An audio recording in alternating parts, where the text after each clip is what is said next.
Tamil Nadu in 2005, in Rasipuram, Tamil Nadu in 2005, in Namakkal in 2005, in Salem, Tamil Nadu in the Nithyananda program, the Nithyanandam program in Tirudi, Bangalore, the Birth Star celebration in Tiruvannamalai, and the Jayanti celebrations in Adi Kailasa Satsang.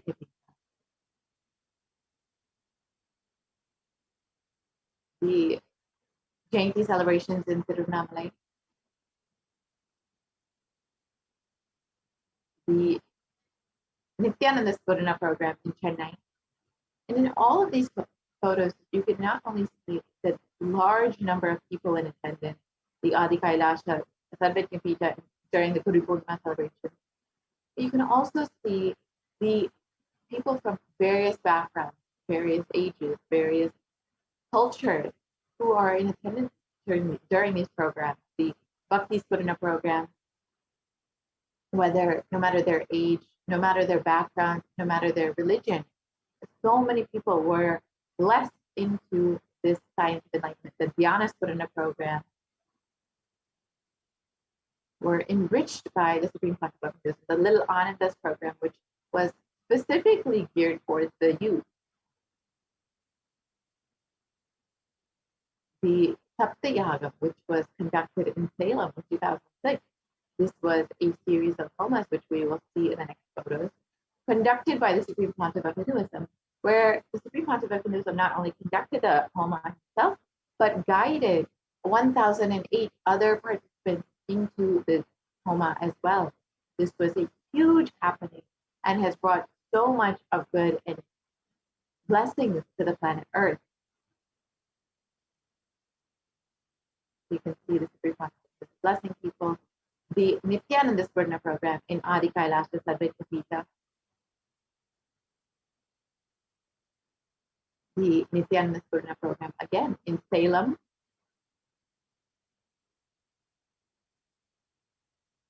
And all of these programs, all of these satsangs, the Supreme Pontiff of Hinduism was tirelessly working to enrich people, to guide them, to bless them, and to ensure that they are guided through this pralaya, however, and be able to prepare them to do this padayatra, to do the re-energizing process throughout India, through the 12 Jyotirlingas. However, the anti-Hindu elements have made it nearly impossible for the Supreme Pontiff of Hinduism to do the re-energizing process by driving him out of India.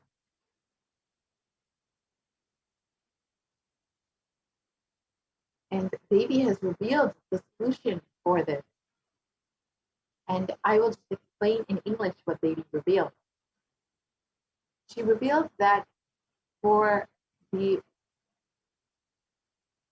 pralaya to end in India, the Supreme Pontiff of Hinduism must be received in India with great reverence and respect as the Supreme Pontiff of Hinduism, recognized for his contributions to humanity, and be allowed to conduct the Padayatra, the original Padayatra that was planned in 2020, throughout the 12 Jyotirlingas, and do the re-energizing process. Only then will this pralaya end in India.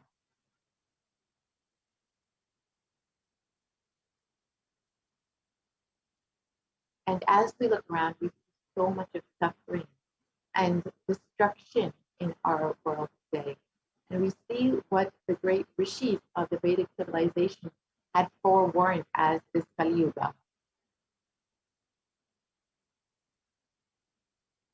And Kali Yuga was considered to be the worst of the 4 yugas, where man was his own worst enemy. And this was declared in the Purva Purana by sage Vyasa. And the translation goes, this Kali Yuga is the worst of the 4 yugas in all the world. People are sinful and forget the dharma of the 4 varnas and the 4 ashramas. In fact, men are so sinful that no prescribed penance atones for their great sins. The only city which is free from such sins is the great sacred city of Varanasi, the Mahapuri. And the Kurma Purana continues on that the Lord Rudra, Paramashiva himself, is the avatar for the Kali Yuga. And the translation goes, Brahma is the presiding divinity or Devata for the first cycle of time, the Krita Yuga. The Treta Yuga, the second cycle of time, it is Bhagavan Ravi, in which appeared Sri Rama. In the Dvapara Yuga, the third cycle of time, the presiding divinity is Vishnu. And in Kali Yuga, the fourth cycle of time, the current age, the presiding divinity, the avatar is Rudra, Lord Maheshwara, Mahasadashiva himself. And out of his deepest compassion to protect humanity, Paramashiva himself descended into the human form in the Nijavatara of the Supreme Pontiff of Hinduism, Jagat Guru Mahasanidhanam, His Divine Holiness, Bhagavan Nithyananda Paramashivam, on the 2nd of January, 1978. And if the Supreme Pontiff of Hinduism had waited one more year, if Paramashiva himself had waited one more year, 1979 would have been too late for humanity. And the Supreme Pontiff of Hinduism revealed this in one satsang, stating that if there was time, he would have said, Paramashiva himself would not have come. Paramashiva would have sent a representative, but there was no time. And just before the last lamp was distinguished, the Supreme Pontiff of Hinduism landed in the human frame and has come back to revive this science of enlightenment, to save humanity, to bring the superconscious breakthrough to the world once again.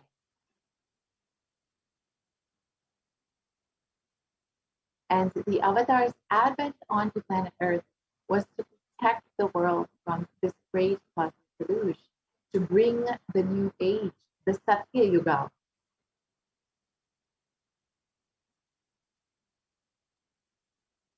And the Devi revealed that the Supreme Pontiff of Hinduism, that Paramashiva himself landed on planet Earth to bring this new age, to bring humanity into Nitya Yuga, and through Nitya Yuga, blossoming into Satya Yuga. Let us listen to the translation of Devi Parashakti's revelation.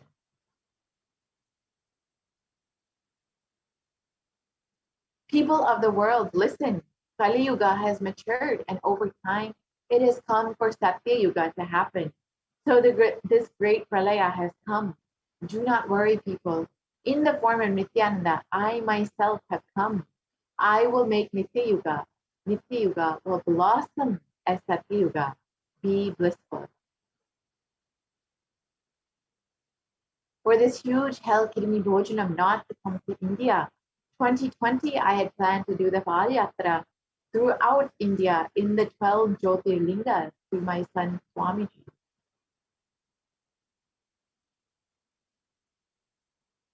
And to prepare for this, the avatar began the Padayatra at the mere age of 10.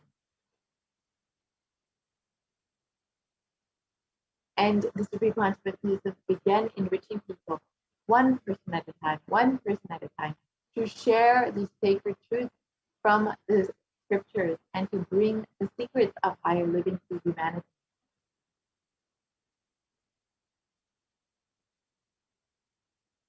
And even at the young age of 14, the classmates of the Supreme Pontiff of Hinduism recall the yatra where the Supreme Pontiff of Hinduism led them from Gudiyatam, Tamil Nadu to Tiruvannamalai, the birthplace of the Supreme Pontiff of Hinduism, and an enormous spiritual pilgrimage center. And when the Supreme Pontiff of Hinduism was 19 years old, the fellow monks at the Ramakrishna Mutt recall the Padayatra from Chennai, Tamil Nadu to Tiruvannamalai, the birthplace of the Supreme Pontiff of Hinduism. And the Supreme Pontiff of Hinduism led them on this unforgettable unforgettable pilgrimage trip experience.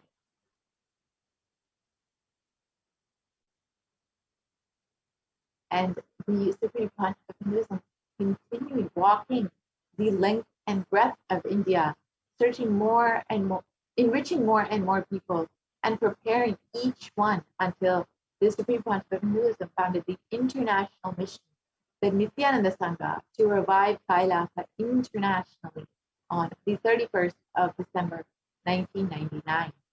And here you can see the photo of the first Kailasa enlightenment ecosystem established in Tiruchendur, Tamil Nadu. And this was done on the 14th of April 2001.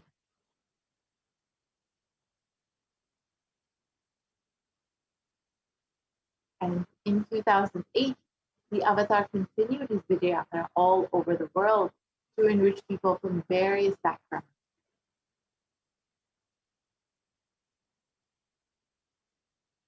And the Supreme Pontiff of Hinduism intensity and dedication for the people has blessed and enriched thousands who don't even understand English, and each one was so deeply moved by the Supreme Pontiff of Hinduism's presence and deeply resonated with the Supreme Pontiff of Hinduism's teaching.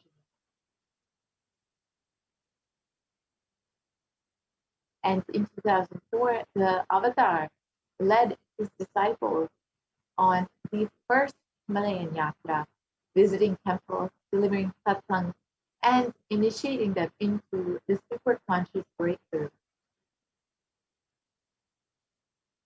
And subsequently, the Avatar personally organized and led yatras yearly and guided individual souls not just to spiritual sites, but to supernal spiritual realms.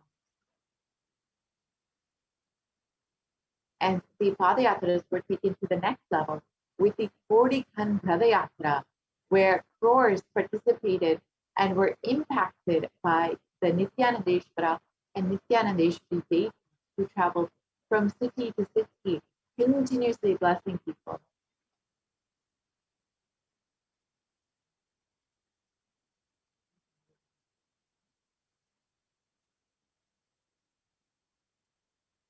And there were thousands who participated in this Kodikan Padayatra and were blessed and were radiating just being in the presence of the Supreme Pontiff of Hinduism.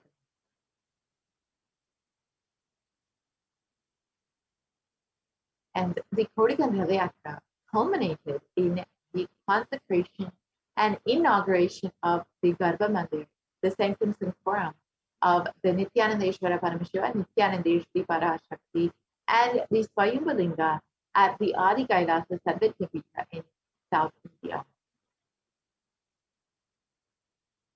And these deities were energized as Akchavataras to radiate the energy of Paramashiva and Parashakti to create Adi Kailasa Sarvajñapita as a ship to save humanity from this upcoming pralaya. And the Supreme Pontiff of Hinduism has created innumerable spiritual energy centers in India as safe havens to protect people during this pralaya. And here are just three: the Kailasa in Tiruchendur, the Adi Kailasa Sarvajñapita in Bangalore, and the Kailasa in Hyderabad. And in 2008, the Avatar created and energized the Nityananda Vajraserver, the Ananda Lingam, which would protect anyone who bathed in its waters from the deadly COVID-19 disease.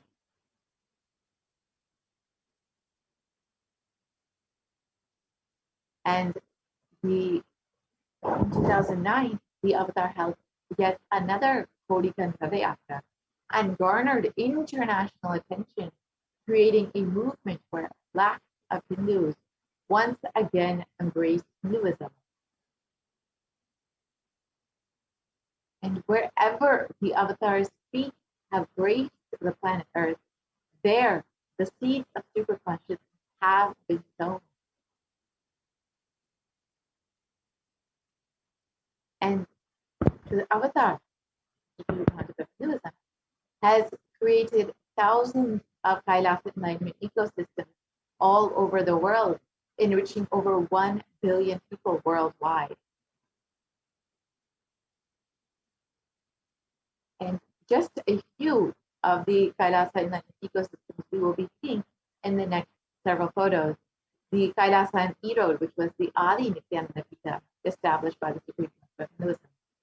We'll just quickly run through the photos of the Sarvati Pitas established by the Supreme Court of Hinduism. The Adi Kailasa Sarvati Pita in Bangalore, the Kailasa in Tiruvannamalai, the Kailasa in Columbus, Ohio, the Kailasa in Los Angeles, the Kailasa in San Jose, the Kailasa in Seattle, the Kailasa in Houston, Texas, the Kailasa in North Carolina, Charlotte, the Kailasa in New York,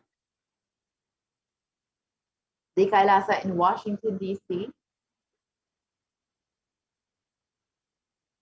the Kailasa in Toronto,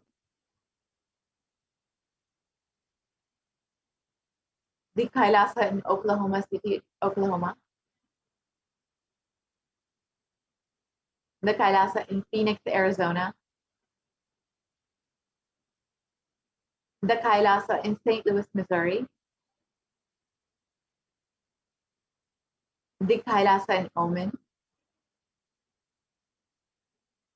the Kailasa in Dubai, the Kailasa in London, UK, the Kailasa in Scotland, UK, the Kailasa in Netherlands, the Kailasa in Slovakia, the Kailasa in Belgium, the Kailasa in Luxembourg, the Kailasa in Austria, the Kailasa in Germany, the Kailasa in Italy, the Kailasa in France, the Kailasa in Switzerland, the Kailasa in Mauritius, the Kailasa in South Africa, the Kailasa in Salem, which was established in 2006 personally by the Supreme Court of Hinduism, the Kailasa in Salem again, the Kailasa in Hosur, the Kailasa in Patnam, the Kailasa in Varanasi, the Kailasa in Rajapalayam, the Kailasa in Hyderabad, the Kailasa in Kerala, the Kailasa in Gujarat, the Yogi Nithyananda Pita, the Kailasa in Tiruvannamalai, the Kailasa in Alankulam, the Kailasa in Tambaram, Chennai, the Kailasa in Avadi, Chennai, and more photos of Kailasa in Chennai, and the Kailasa in Melbourne, Australia, the Kailasa in New Zealand, the Kailasa in Singapore, the Kailasa in Kuala Lumpur, Malaysia, the Kailasa in Guadeloupe, South America. And to ensure humanity survive this pralaya, the Supreme Concept of Hinduism created the sovereign order of Kailasa with thousands of sannyasis with no discrimination against caste, creed, or religion. And you can see all of these various Kailasa enlightenment ecosystems were with people from various different backgrounds. We're enriching people from various different backgrounds with this science of enlightenment to bring a community to where they are, to be enriched with this science.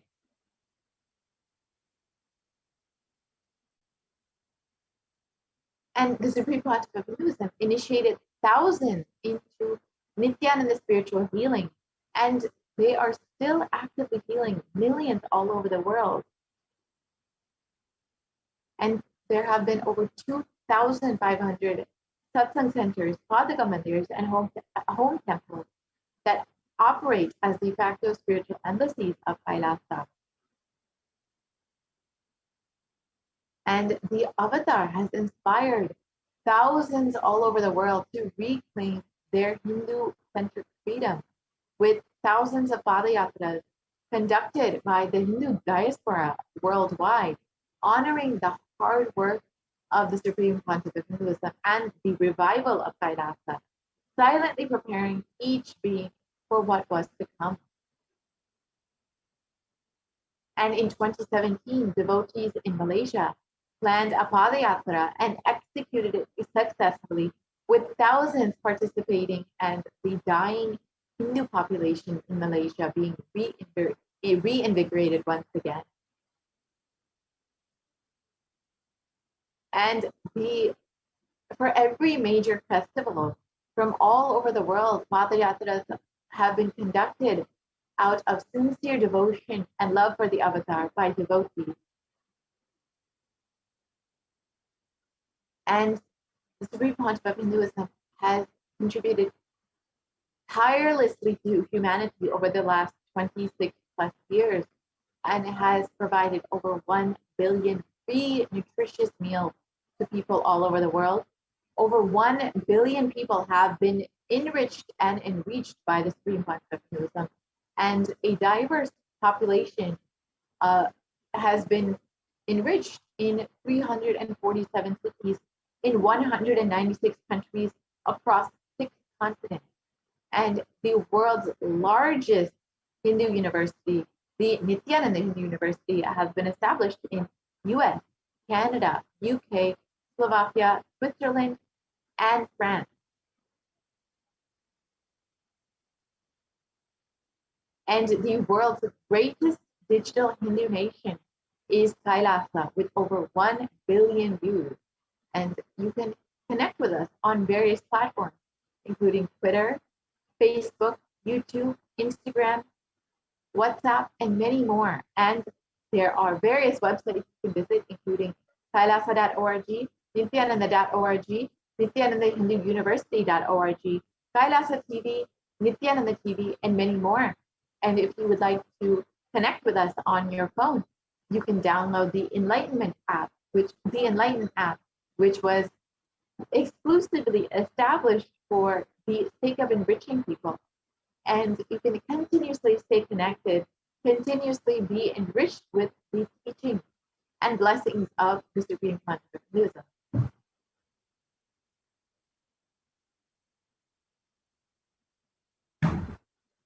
And here you can see the various cities all over the world where e-citizens have established communities successfully and are being enriched by this enlightenment ecosystem worldwide.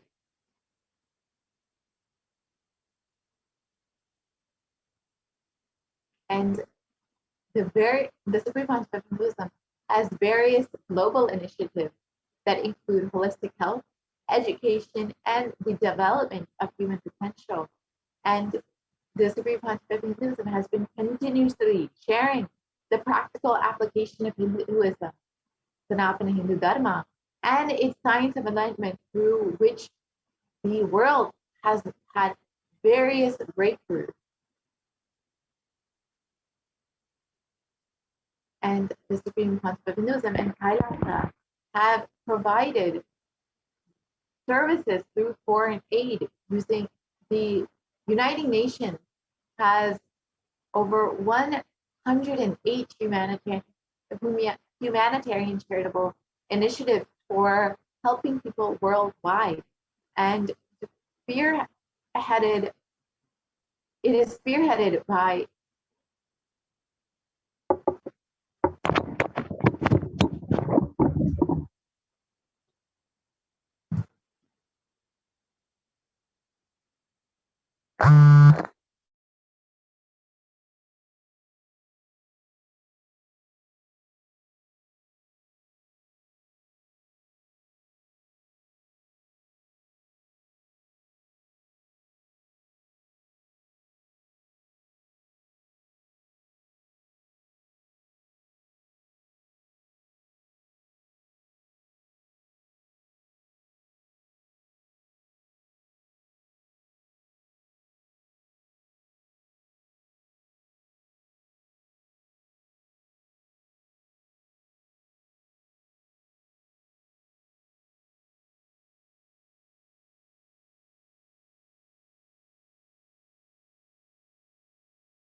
We get you health. We get you ability to build beautiful relationships in your life. We get you direct spiritual support, and we make sure you become wealthy.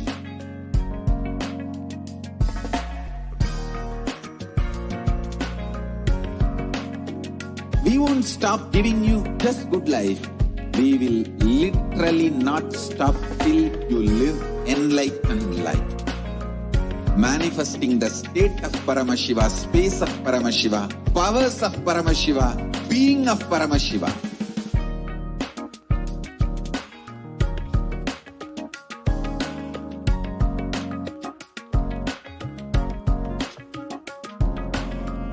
Whole world should become Kailasian. I want the whole world to know Hindus have something great to contribute to the world.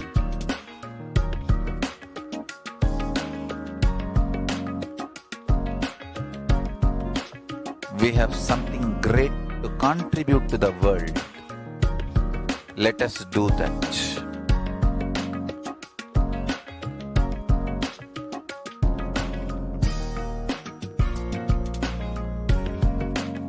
Kailasa is proper customized spiritual service helping you to identify your root patterns of suffering. We have perfected the science of helping every individual from every cultural, religious, nationality background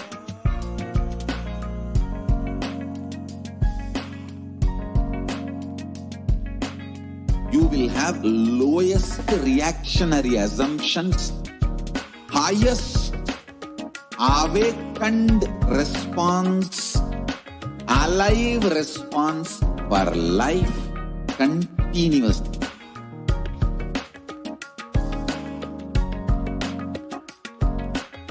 Kailasa is enlightenment ecosystem, literally enlightenment itself in your own home, wherever you are. Proper customized spiritual service helping you to complete with your life negativity. Withdrawal from life, self-hatred, self-denial, self-doubt, so much of tiredness, laziness, we can support you, aligning your diet, your attitude, your aptitude, your understanding about life. We can help you with everything.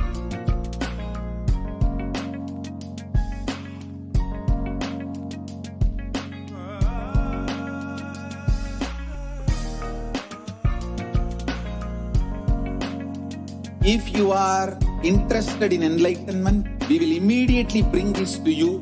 If you are not interested, we will explain the whole science, inspire you and make you interested in enlightenment science. We need to cater this enlightenment science to the whole world wherever they are, because enlightenment is the birthright of all human beings. Kailasa is responsible to provide that to all human beings.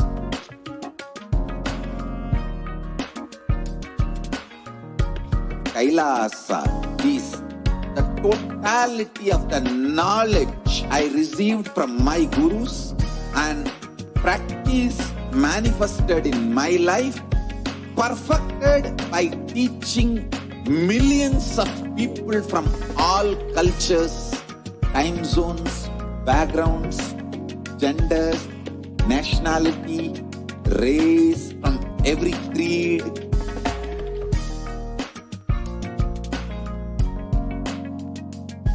So this absolutely perfected knowledge available to you, served to you in your home, without even you moving out of your couch, free of cost.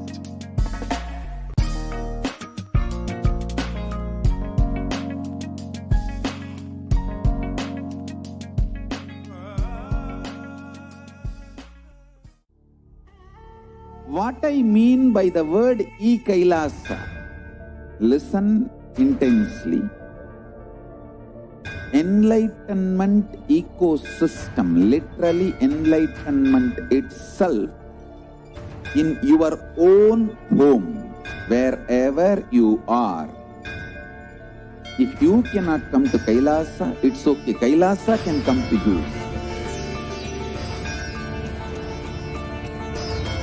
Kailasa coming to you is Kailasa.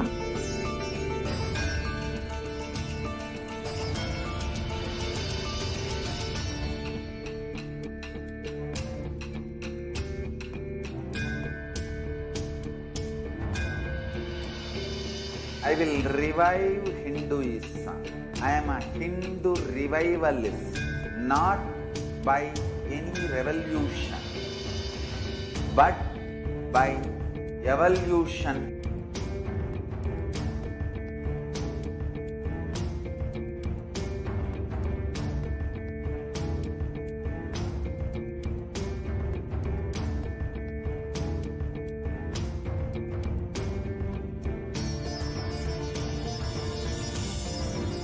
And setting model communities.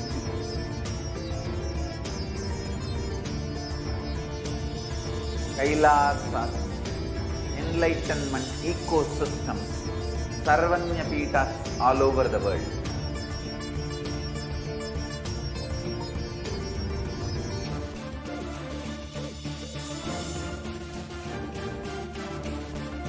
all powerful cognition, knowledge, only when you live power manifestation and possibilities manifestation happen.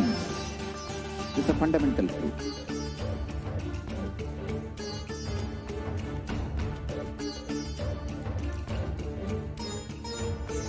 Hinduism cannot live exclusively as one sampradaya. No. All sampradayas of Hinduism is an ecosystem.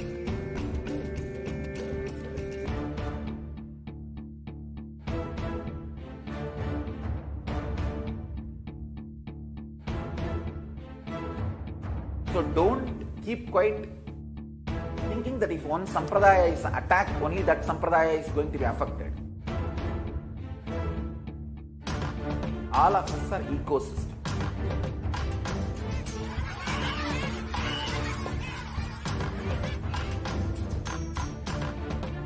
I invite all of you to get involved and enjoy Hinduism by the principle of Dharmo Rakshati Rakshitaha. When you protect Dharma, Dharma protects you. We will make the whole planet flourish spiritually. The spiritual prosperity will happen to the whole planet. We all have to coexist together.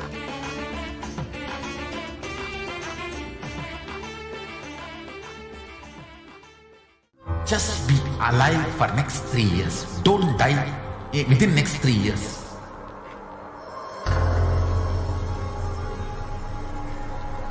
Just don't die within next 3 years.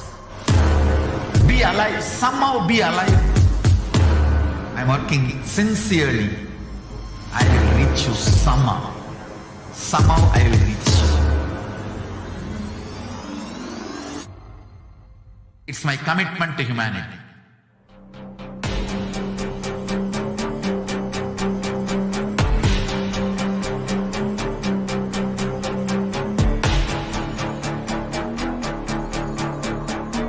Just don't die within the next 3 years. I will reach you wherever you are, whichever corner of the world you may be. I will reach you with enlightenment. You manifesting the space, state, powers, being Paramashivoham.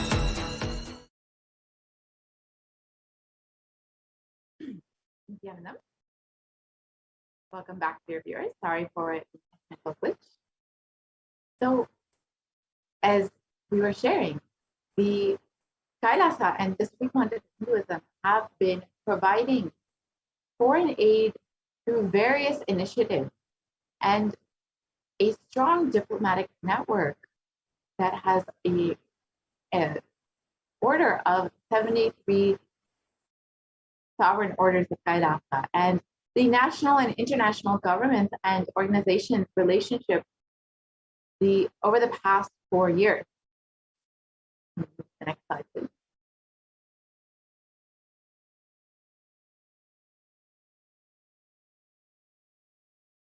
And here are the various initiatives that Kailasa has been enriching people with all over the world. The global, which includes Global Peace Initiative, Education and Children Initiative, Equality Initiative, and Food and Environmental Initiative.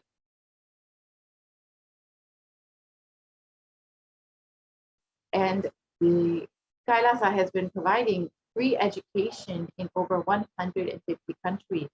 And Nithyananda Hindu University is the world's largest Hindu university with extended campuses in 150 countries.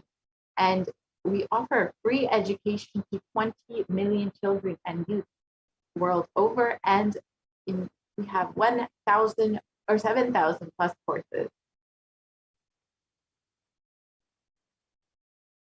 And Kailasa has served over 1 billion plus free meals and continues to serve free meals all over the world today.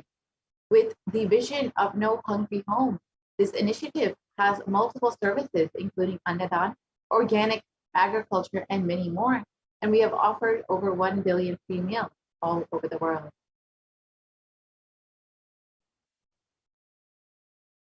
And Kailasa offers free food in 197 countries all over the world.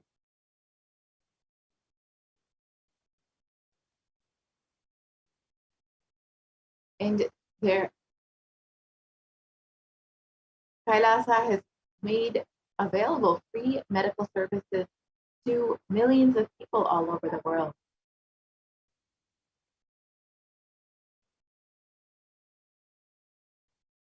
And the contribution of yoga from the Supreme Pontiff of Hinduism and Kailasa has been immense, with over 1,000 plus scriptural references mapped for yogic techniques such as asanas, dharana, kriya, pranayama, and many more, and 2 Guinness Book of World Records, and 6,000 plus hours of courses on yoga and detoxification and health from the Supreme Pontiff of Hinduism.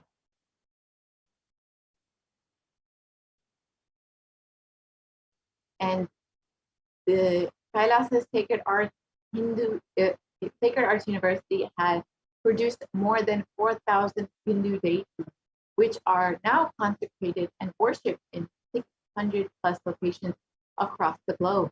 And this includes over 3,270 deities made of stone, 400 made of the Panchaloka, the 5 metals, and 100 have been made of marble, 15 traditional wooden chariots, and 1,000 plus Hindu vessels, puja items, have been used for this enlightenment ecosystem. And the world's largest Hindu library has over 1 million plus palm leaf scriptures and has collected, preserved, and made them available freely to the world.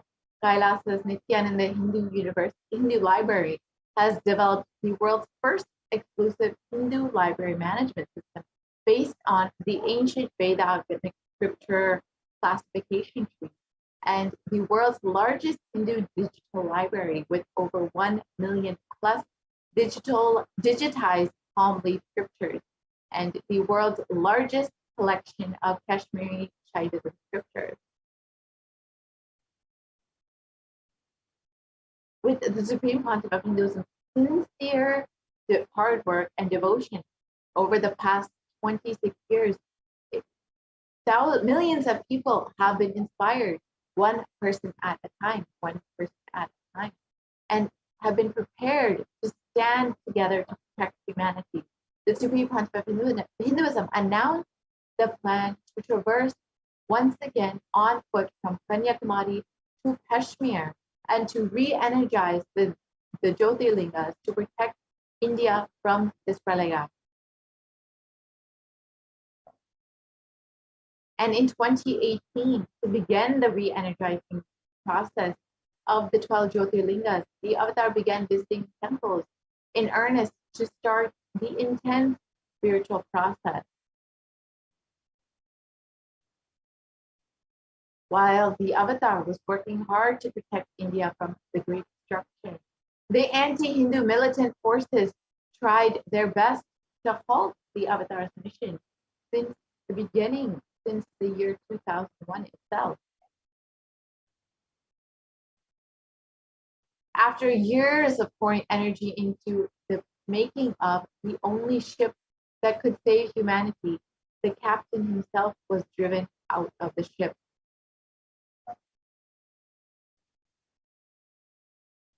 And militant anti-Hindu forces followed the Supreme Pontiff of Hinduism for 2 decades, instigating the deadliest and most brutal attack against a single Hindu leader. Since 2009, the Supreme Pontiff of Hinduism has survived over 70 assassination attempts, incessant lawfare, and repeated attacks against himself and his disciples.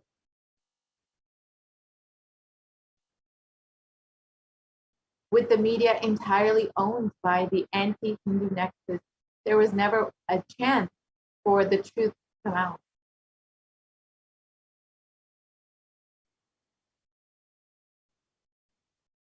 And there have been 14,000 hours of hate speech flooding the internet over the past 10 years. And this was broadcasted on the media to incite hatred and character and assassinate the Supreme Pontiff of Hinduism.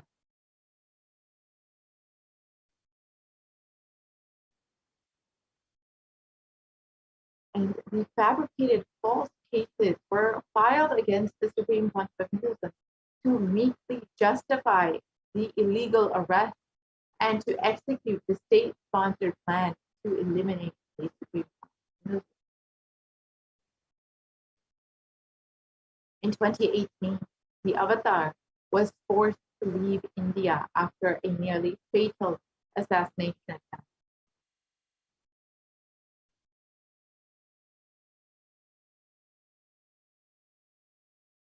And in his absence, India and Indians are suffering the repercussions of their unconscious actions.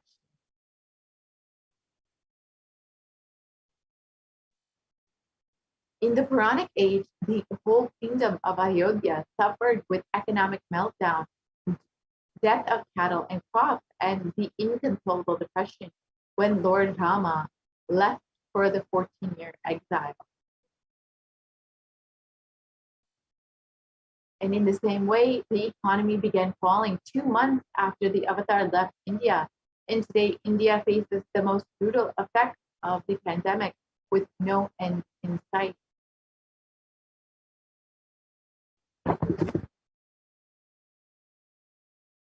And in spite of being driven out of the country, the Supreme Pontiff of Hinduism continues to be the last hope for humanity and India. The Supreme Pontiff of Hinduism has opened up all the Kailasas in India for the sake of quarantine, for multi-layered quarantine, and to protect India and Indians during this pandemic. If you would like to avail the benefits of this multi-layered quarantine, you can sign up at kailasa.org/Kailasa-care. Again, the Supreme Pontiff of Hinduism has been continuously trying to protect humanity over the past 26 years and still continues despite the incessant attacks against his life.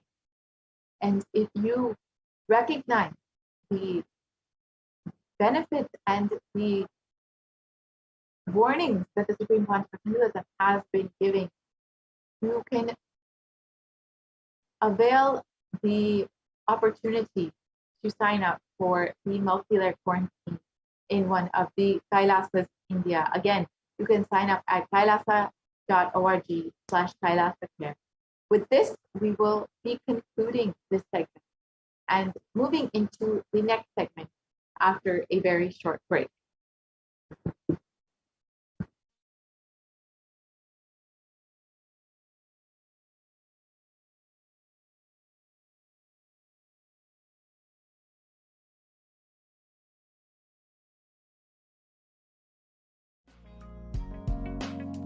We get you help. We get you ability to build beautiful relationships in your life. We get you direct spiritual support, and we make sure you become wealthy.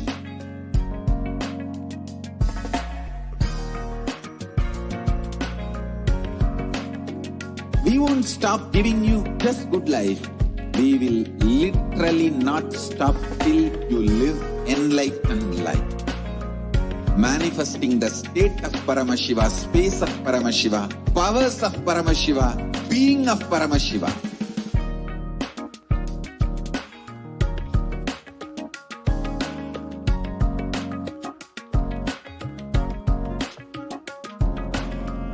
Whole world should become e-Kailasians. I want the whole world to know Hindus have something great to contribute to the world.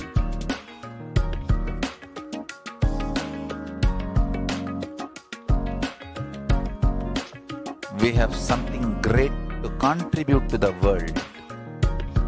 Let us do that.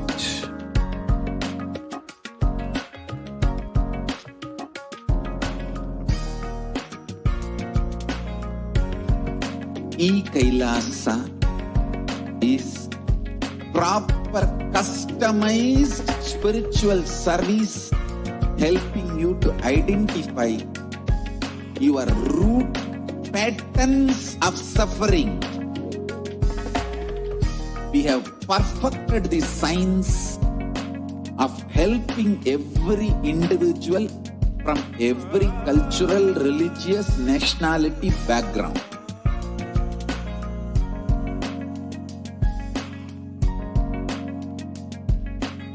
You will have lowest reactionary assumptions, highest awakened response, alive response for life continuously.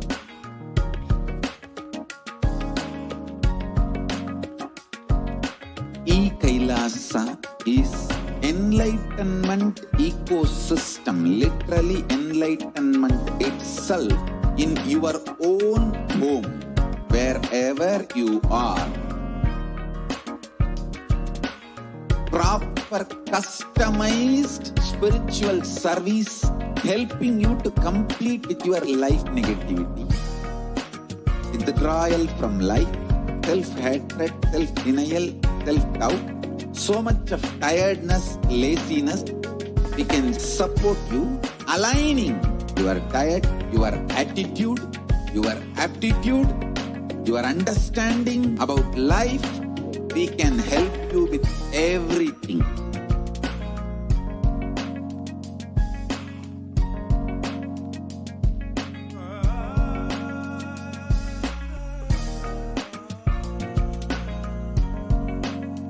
If you are interested in enlightenment, we will immediately bring this to you. If you are not interested, we will explain the whole science, inspire you and make you interested in enlightenment time.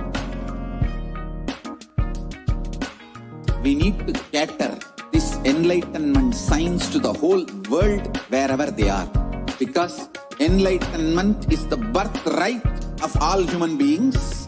Kailasa is responsible to provide that to all human beings.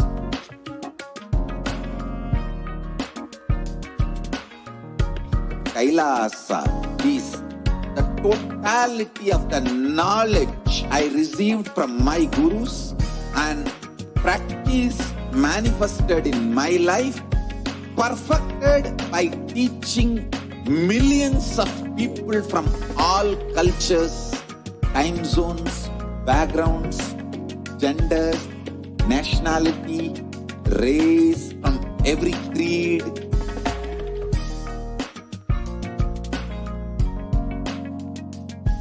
So this absolutely perfected knowledge available to you, served to you in your home, without even you moving out of your couch, free of cost.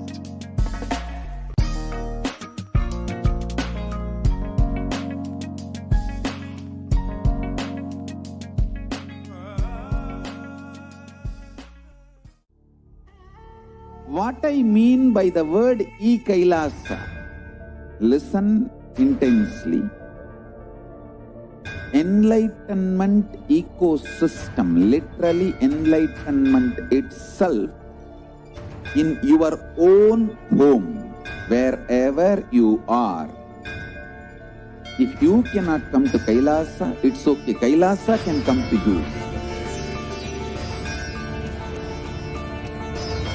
Kailasa coming to you is Kailasa.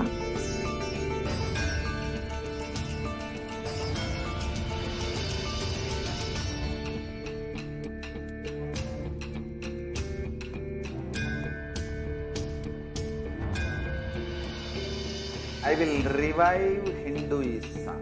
I am a Hindu revivalist, not by any revolution, but by evolution.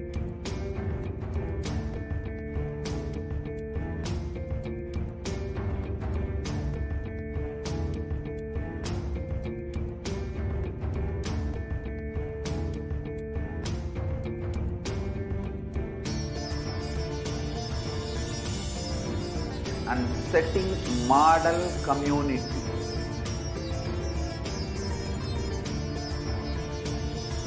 Kailasa, enlightenment ecosystems, Sarvanya Peethas all over the world.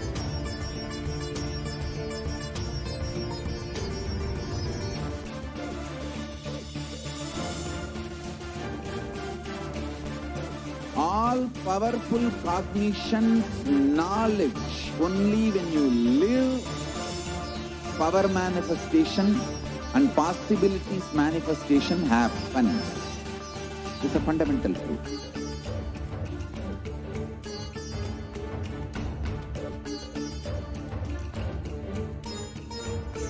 Hinduism cannot live exclusively as one sampradaya. No. All sampradayas of Hinduism is an ecosystem.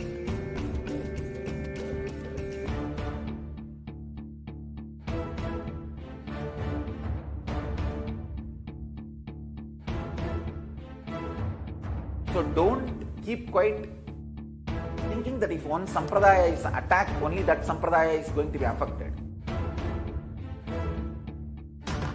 All of us are ecosystem.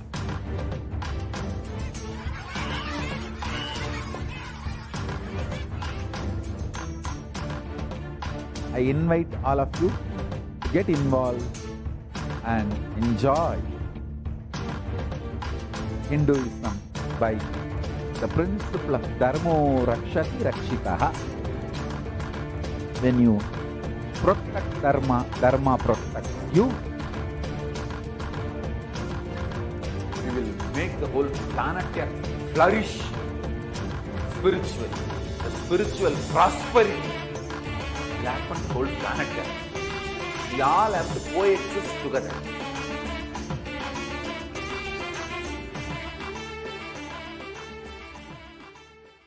Just be alive for next 3 years. Don't die within next 3 years.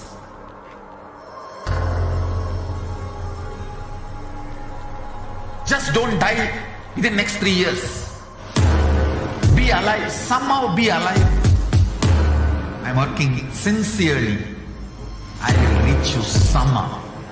Somehow I will reach you.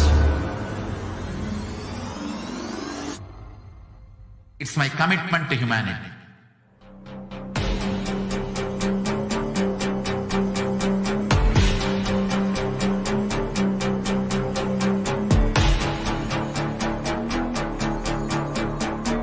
Just don't die within next 3 years. I will reach you wherever you are, whichever corner of the world you may be. I will reach you with enlightenment. You manifesting the space, state, powers, being Paramashivoham. It is possible, and it is possible for you.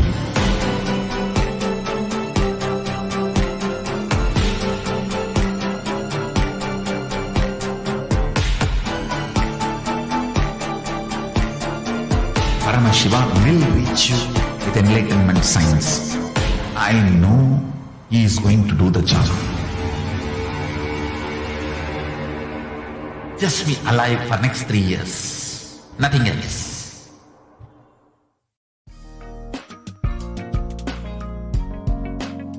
We get you health. We get you ability to build beautiful relationships in your life. We get you direct spiritual support, and we make sure you become wealthy.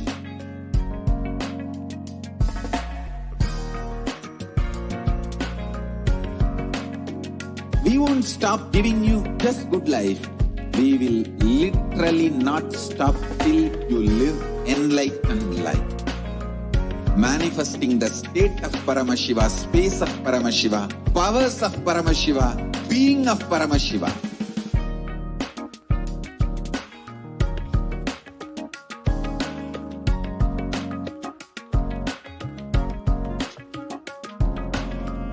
Whole world should become Kailasians.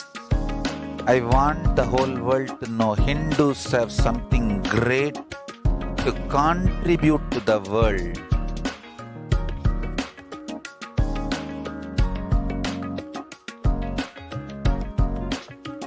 have something great to contribute to the world. Let us do that.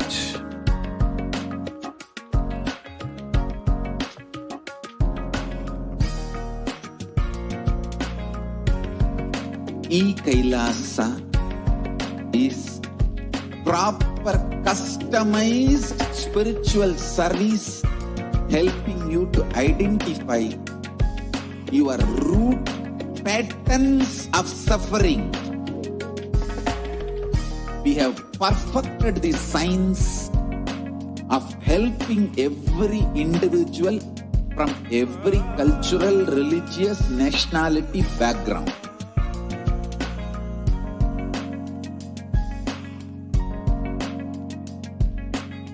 You will have lowest reactionary assumptions, highest awakened response, alive response for life continuously.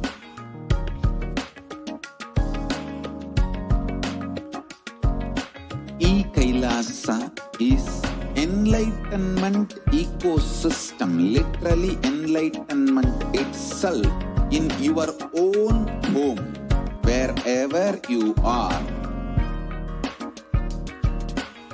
Proper customized spiritual service helping you to complete with your life negativity. Withdrawal from life, self-hatred, self-denial, self-doubt, so much of tiredness, laziness, we can support you aligning your diet, your attitude, your aptitude, your understanding about life. We can help you with everything.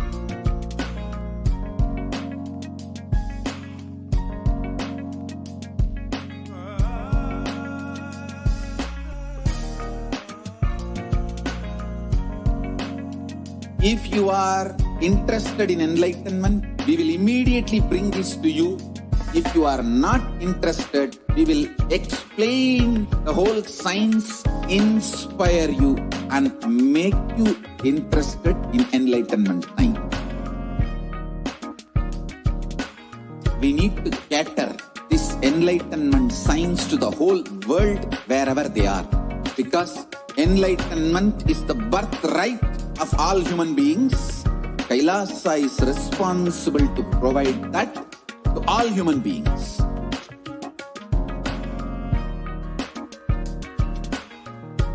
Kailasa is the totality of the knowledge I received from my gurus and practice manifested in my life, perfected by teaching millions of people from all cultures, time zones, backgrounds, genders, nationality, race, from every creed.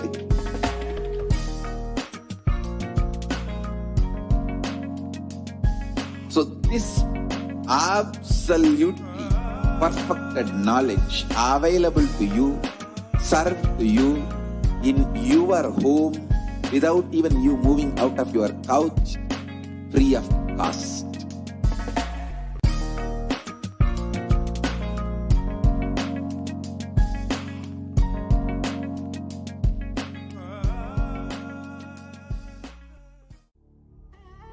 What I mean by the word Kailasa, listen intensely. Enlightenment ecosystem, literally enlightenment itself in your own home, wherever you are. If you cannot come to Kailasa, it's okay. Kailasa can come to you. Kailasa coming to you is Kailasa.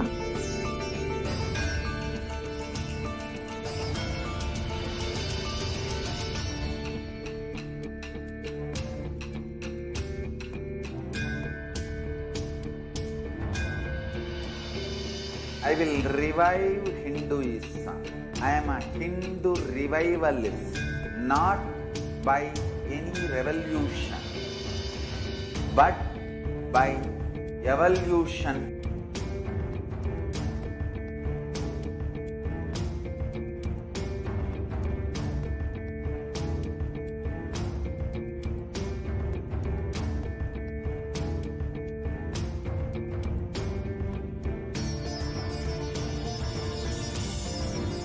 And setting model community.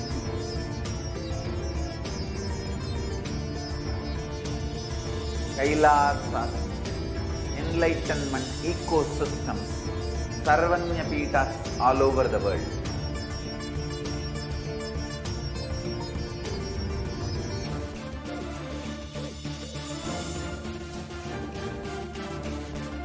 All powerful cognition, knowledge, only when you live power manifestation and possibilities manifestation happens. It's a fundamental truth.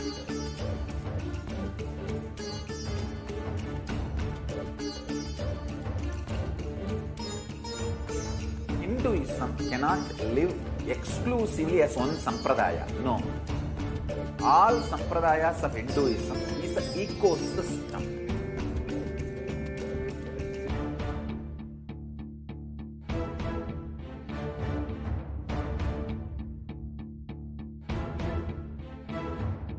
So don't keep quiet thinking that if one sampradaya is attacked, only that sampradaya is going to be affected. All of us are ecosystem.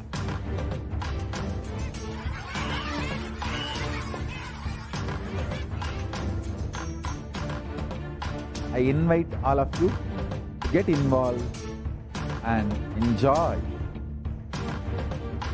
Hinduism by the principle of Dharmo Rakshati Rakshitaha. When you protect Dharma, Dharma protects you. We will make the whole planet flourish spiritually. The spiritual prosperity will happen to the whole planet. We all have to coexist together.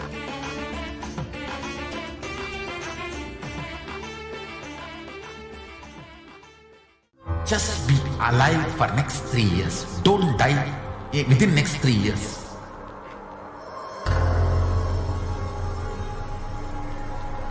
Just don't die within next 3 years. Be alive. Somehow be alive. I'm working sincerely. I will reach you somehow. Somehow I will reach you. It's my commitment to humanity.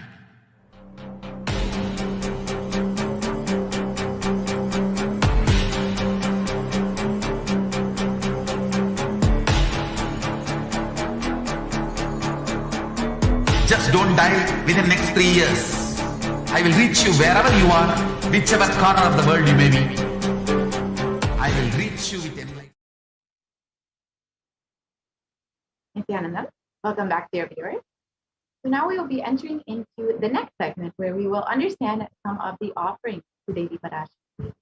Over the last several months, Devi has been continuously blessing us, continuously gracing us, continuously answering all of our questions, our prayers, giving boons, and literally holding our hands through this pandemic, through this pralaya.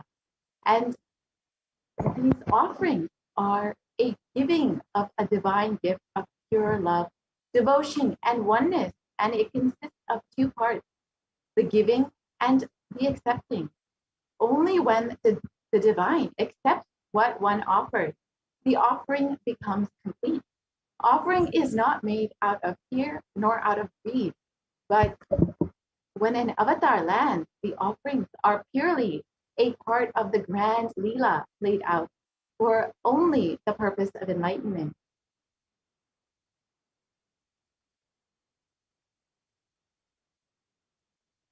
So as we enter into this next segment, let us deeply decide to connect with Devi and decide to receive her blessing and offer our love and gratitude.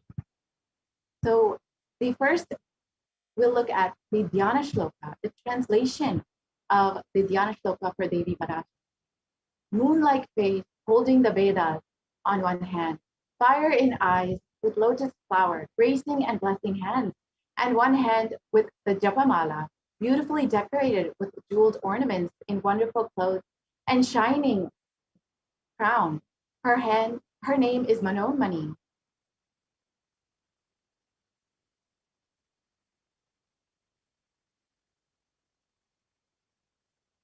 And the Dhyana Shloka continues on. I meditate on Devi with 3 eyes glowing like a moon and holding the Vedas, the lotus, and gracing with blessing and gracing hands. She is wearing beautiful ornaments. She is worshipped by Brahma and other many gods and showers auspicious boons for all actions every day.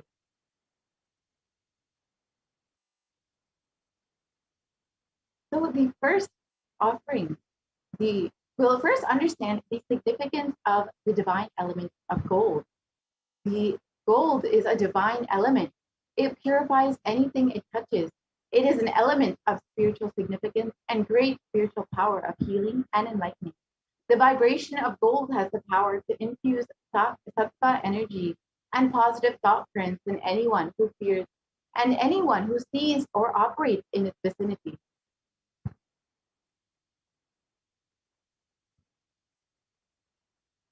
And the translation continues on. Gold is present in all of our scriptures, the Agamas, the Vedas, the Shrutis, the Smritis, the Itihasas, and Puranas. In all the Hindu scriptures, it is abundantly displayed that gold is the most auspicious and purest metal, which purifies our being. In the Hindu civilization, everything was built on gold, exchanged in gold. Ritual fees were offered in gold bricks. When one was to be saved from life-threatening illnesses, gold was offered as a ritual fee. Gold was in abundance and used for weighing equivalent amounts of commodities, including cows. Kingdoms were built with huge doors of gold. The streets would have huge columns and huge archways of gold.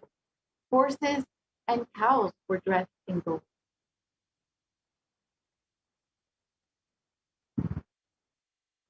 The Hindu civilization thrived on the banks of rivers of gold. The Indus River was called Hiranyamaya in Rig Veda. The river Saraswati was called Hiranyavartini in the Atharva Veda. Gold is the supreme element for offering gifts to the ones who love and revere. Temples are constructed and paved in gold. Deities are made in gold and decked and adorned in gold because it preserves the enlightenment energy for thousands of years. It lasts forever.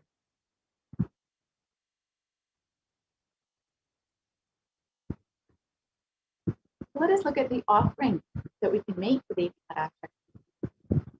The translation for this verse, Devi is fond of true devotion and is realized through true devotion. She can be won over through true devotion. She removes all.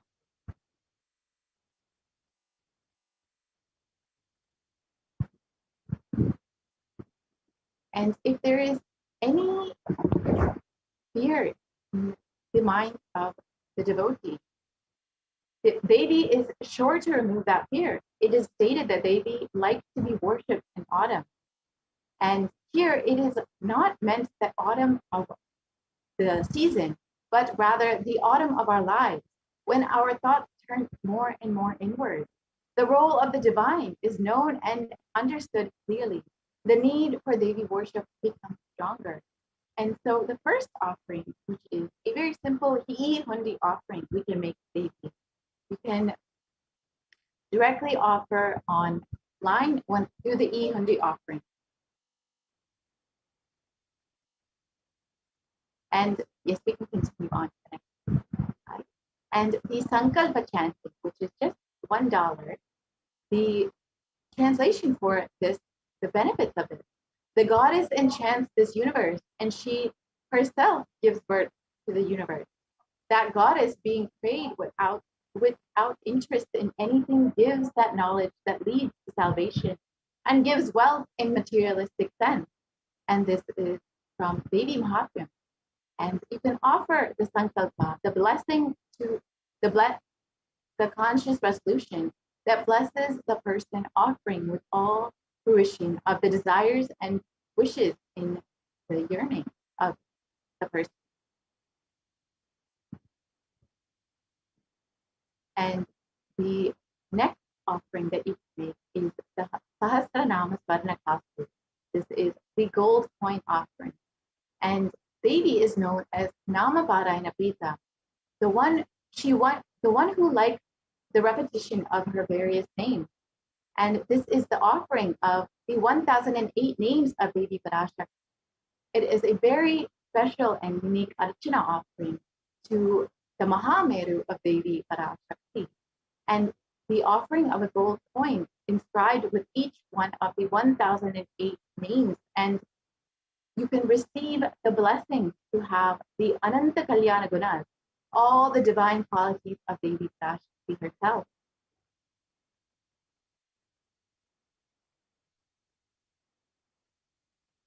And the next offering is the Mukta Angut, the finger ring with a pearl. And the translation for the verse about Mukta Anguti: I bow to the goddess Meenakshi, whose crown has garlands of pearls, and the face shining like a full moon, who wears anklets that are studded with gemstones, and has small bells, who is shining like the splendor of lotus, who grants all the wishes, the daughter of the mountain, who is worshipped by goddesses Vani and Dhamma. I remain ever bowing to the goddess Meenakshi, the ocean of compassion. And the Mukta Anguti is the offering of the pearl finger ring, and you can receive the blessing to be showered by Devi's compassion and pure love in all of your endeavors, your business endeavors.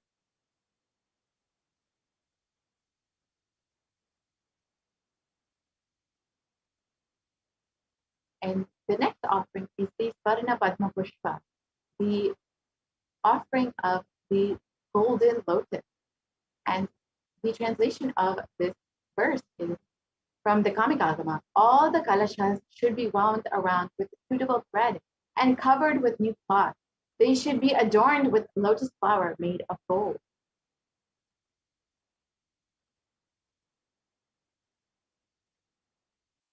And there are hundreds of scriptural references for using the lotus in worship of Paramashiva.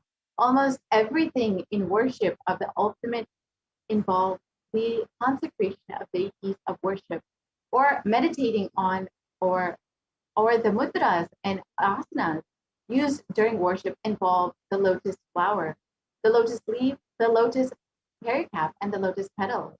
The lotus is a divine flower. Shakti of Paramashiva is also called a lotus. The base of the Paramashiva Linga is called a lotus. And the disciple of Paramashiva is also considered as a lotus, ready to bloom. And you can offer the lotus to in any size that you wish, and be blessed to have the state, the space, the powers and being of Devi in your inner space amid any and every adverse situation in your life.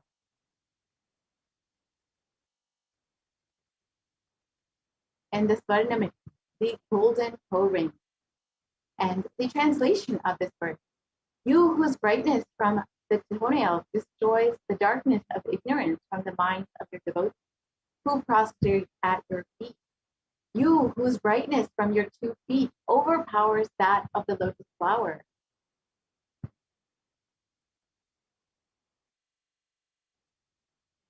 To offer the toe ring to the baby adorning her sacred feet is to be blessed with the constant gratitude for receiving her blessings, and even in the most difficult aspect of your life.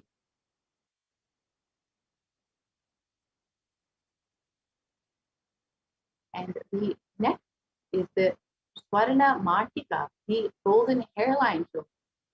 The translation for this: she who makes the nectar flow in all of our nerves from the Sahasrara, she who gives the very pleasant experience of the ultimate. The Mantika represents the nectar flowing from the Sahasrara Chakra, which is fully open.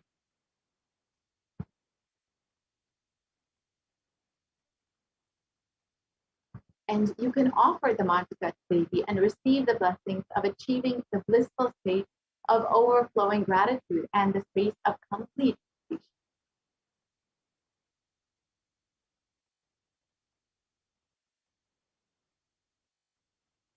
And the most favorite offering of all the disciples and devotees is the Pratyaksha Pada Puja, the Pada Puja offered directly to the feet of the Guru. The illuminating, and you can see the translation for this verse, the illuminating splendor of Devi's toenails dispel the darkness of the ignorance in the devotees prostrating at her feet. Her feet defeat the lotus in beauty. And in the Saundarya Lahari, it states that the nails have been sharpened by constantly being touched by the crowns of the celestial beings who always prostrate before Devi. The Tamoguna is darkness. In this stotram, tamas is indicative of ignorance in the minds of the devotees, and by constantly prostrating before Devi, their ignorance is removed and they attain knowledge. Offering the Pratiksha Pada Puja to Devi Parashakti through the Nijavatara of the Supreme Pontiff of Hinduism blesses the Yajamana with all the auspicious blessings and the grace of the Guru himself.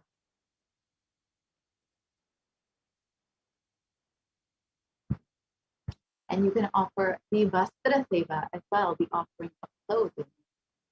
And the Vastra Seva blesses the Yajamana with all the auspicious blessings that you can receive from the Supreme Pontiff himself.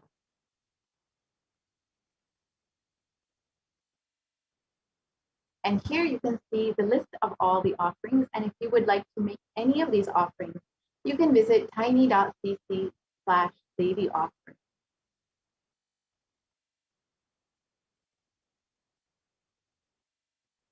And it is a very simple process. You can register for your offering and you can fill out the registration form if you are interested, but you still need help manifesting and you would like more details. You can go ahead and fill out the registration form listed here. And if you are ready to offer directly, you can go online and go to tiny.cc/Devi offering, and you can make directly the online payment. And after you make the payment, you can visit the tiny.cc/Sankalpa 2020 to submit your details for the puja, for your names to be chanted during the offering.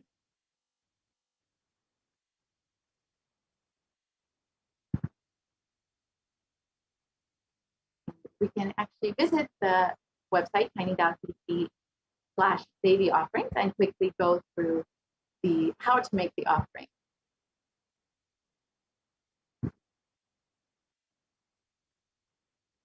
As we wait, if you are interested in asking any of your questions, want to receive the blessings of Devi, you can ask any question on the YouTube channel or on Twitter, Facebook, Instagram, or any of the social media platforms, including WhatsApp, when Devi herself is coming live every day. You can receive the blessings of Devi and you can directly have your questions answered during the live Devi Darshan. So here you can visit, this is the tiny.cc/Devi offerings, and it is a very simple process. You can go ahead and select whichever offering you would like to make, whether the Pratiksha Pada Puja or the Vastra Seva, whatever offering you would like to make, you can go ahead and select that.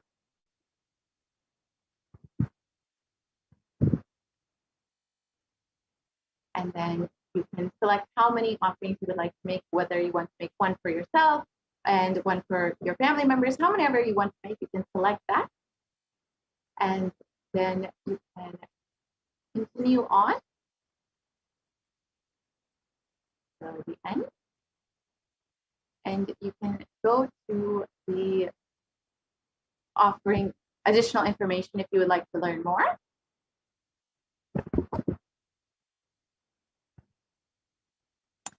And then you can continue on to the next page.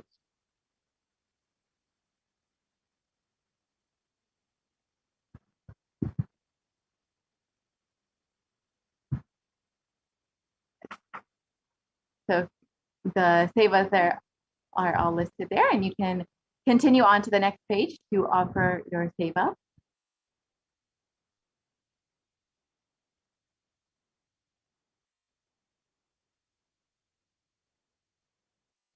Yes, so you can choose one of the options. You can choose Pratyaksha Pada Puja or whatever. If you can just choose one of the options.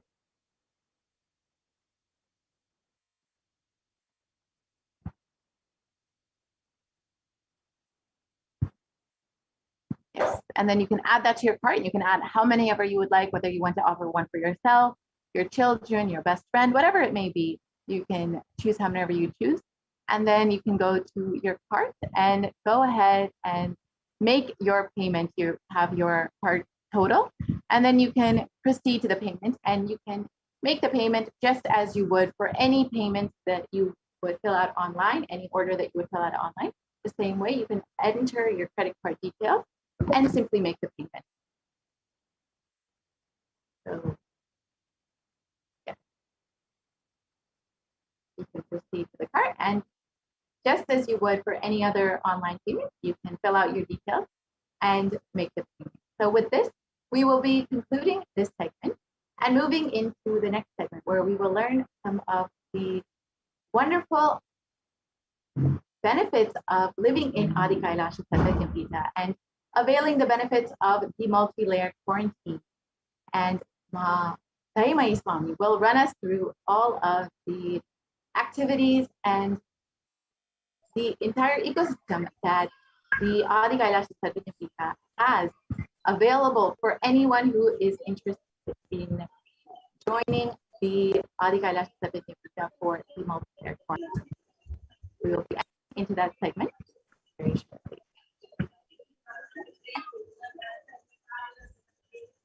Thank you, Ma. Welcome back for this segment.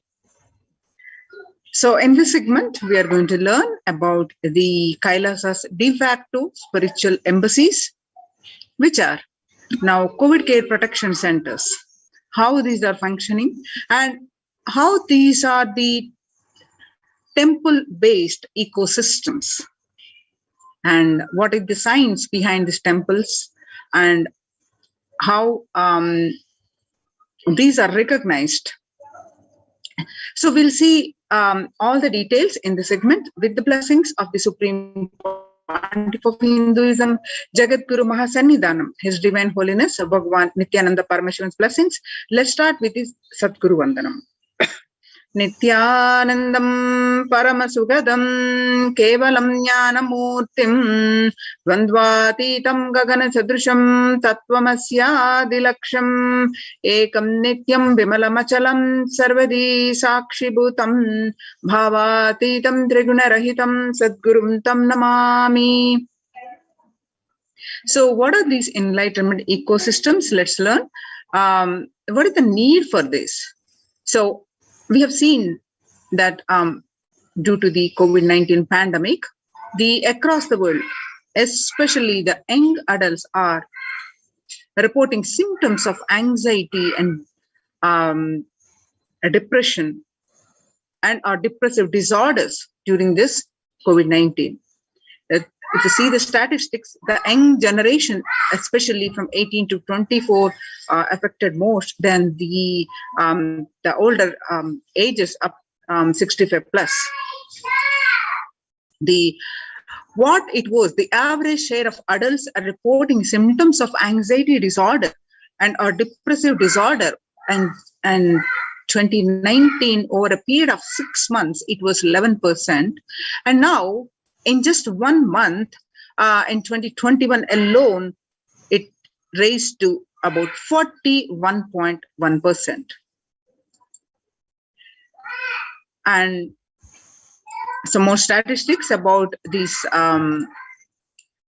The employees, how they are feeling, that 34% say they are tired and 34% say they are stressed, 27% they are burnt out, and 22% say they are discouraged, and 19% say they are distracted, and 17% say they are depressed. So nearly 8 in 10%, that is about 80%, say the coronavirus pandemic is a significant source of stress in their lives. Nearly 7 in 10, that is about 67%, say they have experienced the increased stress over the course of the pandemic.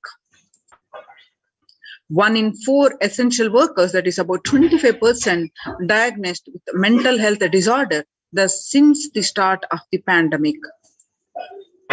And about the healthcare workers, more than 60,000 US healthcare workers have contracted COVID-19, and about 300 people have died. And China's COVID-19 outbreak, 50% showed signs of depression, and 45%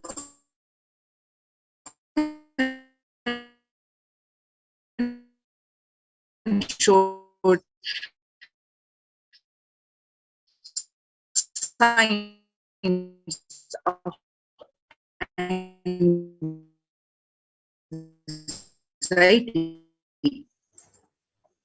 Depression is COVID-19 7%, according to the Helio survey. Then the anxiety levels in this pregnant and new mothers, which was before the pandemic was 29%, and now during this pandemic it raised to 72%. The US cases of depression have tripled during the COVID-19 pandemic, which is a lot in the United States, reporting symptoms of depression during this COVID-19 pandemic. The number of adults experiencing depression in the United States have tripled. According to a major survey study, researchers estimate that more than 1 in 4 US adults are now report experiencing symptoms of depression.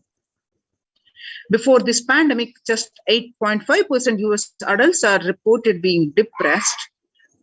That number has been raised to 27.8% as the country struggles with COVID-19. And the employees say burnt out. Again, the young adults, about 22 to 25, reports 89%, and about 26 to 37, about 83% say they are burnt out, and ages 38 to 54, about 73%, and about 55 to 74 age group, 62% say they are burnt out.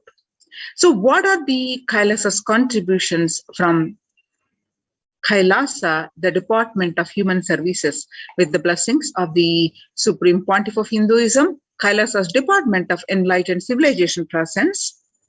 So Kailasa's Department of Religion and Worship and Department of Human Services, and each of Kailasa's temple ecosystems consider the right of happiness to be the highest fundamental right of all humans.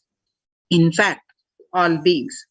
The ultimate goal of Hinduism and Kailasa, led by the Supreme Pontiff of Hinduism, Jagadguru Mahasannidhanam, His Divine Holiness Bhagavan Nithyananda Paramashivam Plus, it is the material and spiritual well-being and prosperity of humanity. Kailasa is a place where everything related to super consciousness is revived. All the sampradayas, all the spiritual ecosystems created for enlightenment will be revived and established in such a way it never gets lost again. They're forever serving the humanity, says the Supreme Pontiff of Hinduism. Now you see how the Supreme Pontiff of Hinduism tirelessly worked over a period of 27 plus years, established these Kailasas. You can see the glimpses, temple occasions,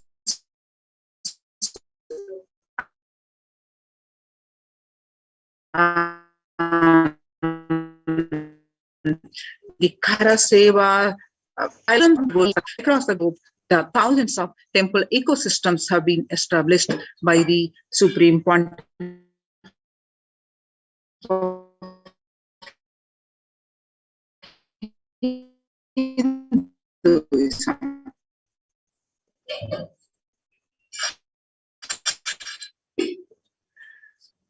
In 1994, where the Mataji Vibhudananda Puri, Kailasa in Tiruvannamalai is traditionally passed on to the hands of the Supreme Pontiff of Hinduism, Jagadguru Mahasannidhanam, Bhagwan Nithyananda Paramashivam.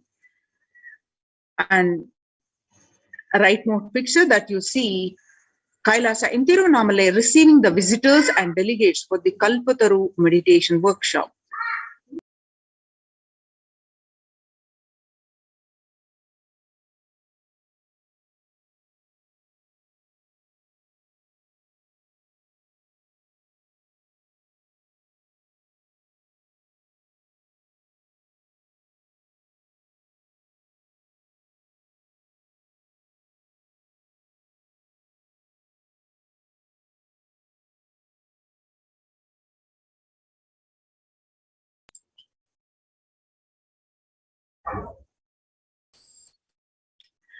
You can see some more glimpses of the Supreme Pontiff of Hinduism, tireless work establishing these ecosystems, not only in India, but across the world, the Western Hemisphere. In these pictures that you are seeing are from Kailasa's temple ecosystem from Los Angeles.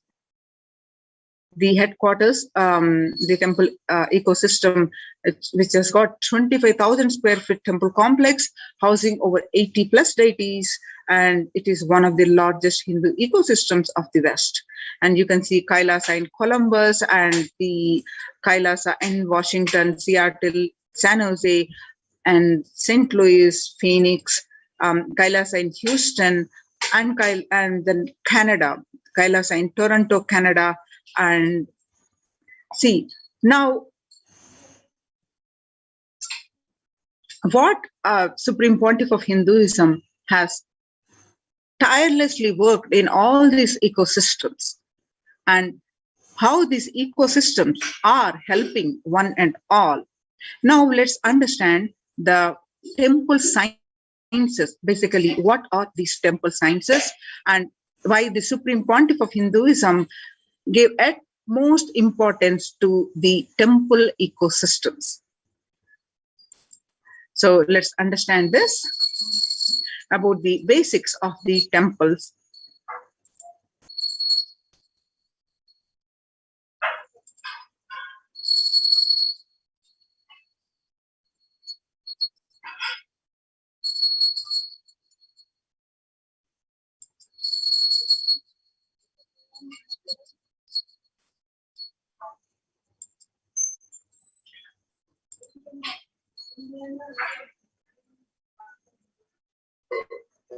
Yes.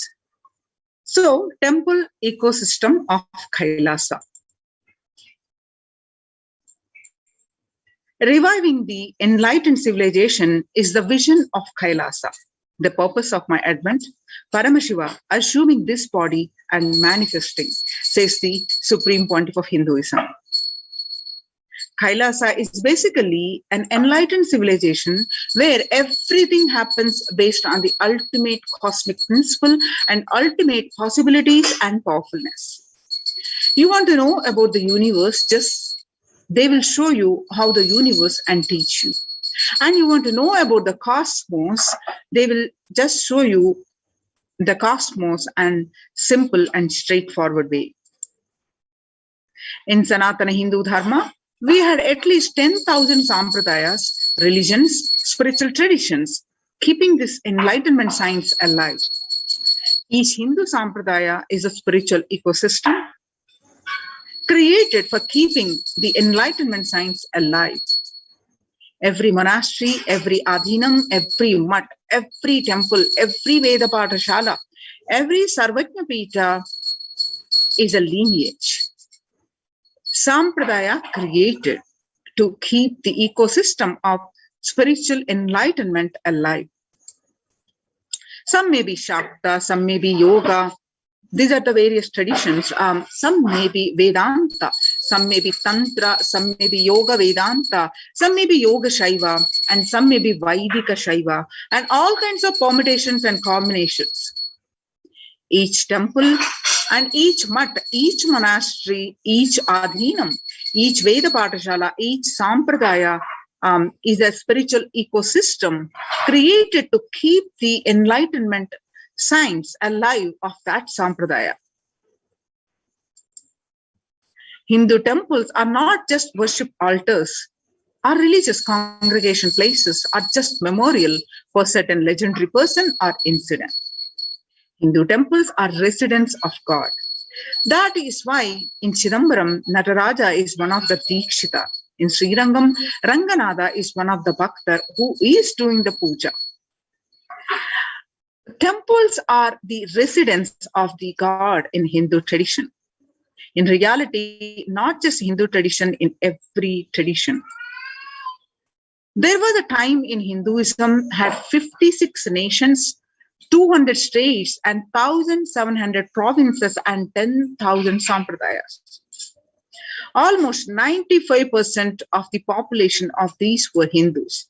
Slowly, the brutal terrorists invading life-negative gangs enter, destroy, rob, and plunder the temples, destroy the spiritual ecosystem and enlightenment ecosystem. In last 1,000 years, we did not have a single nation, and we did not have a single state. We did not have a single province practicing Hinduism as a state religion legitimately.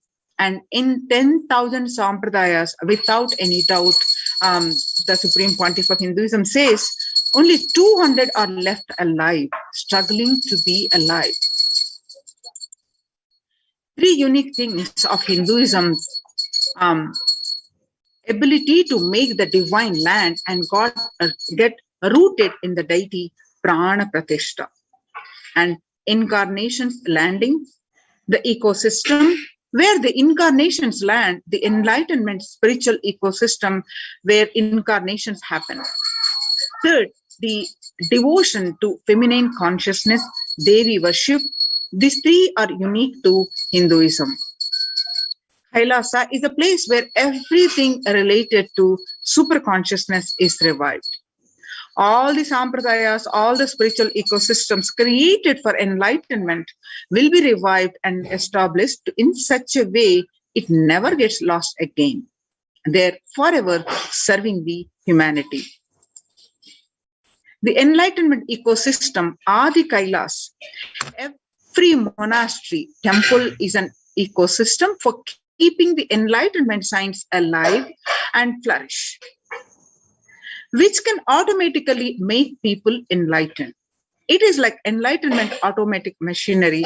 Anybody comes in, they just get introduced, inspired, excited, energized, and made to power manifestors and enlightened and start radiating, and they start spreading. Enlightenment becomes the source for energy and excitement. A person who can make enlightenment as a source for energy and excitement for anyone is an incarnation. Fortunately, we are successful in making enlightenment as the source for energy and excitement to millions of people all over the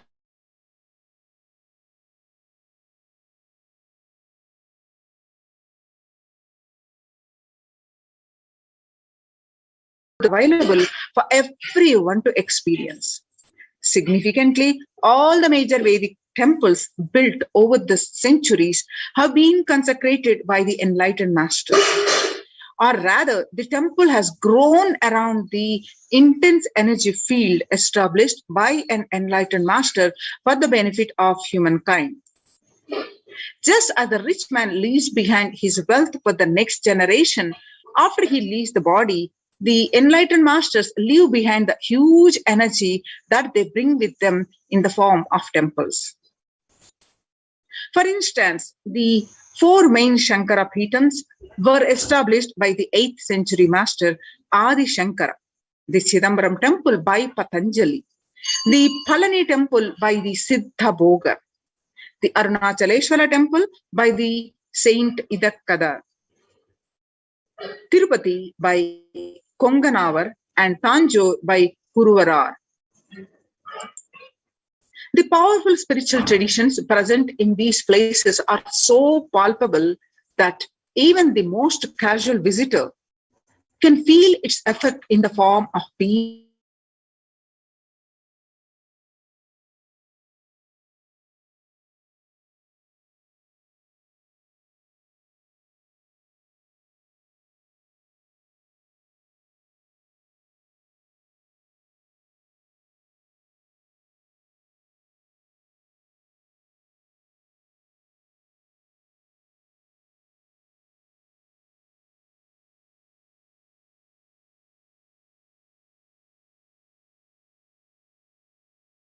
Sorry for the technical glitch.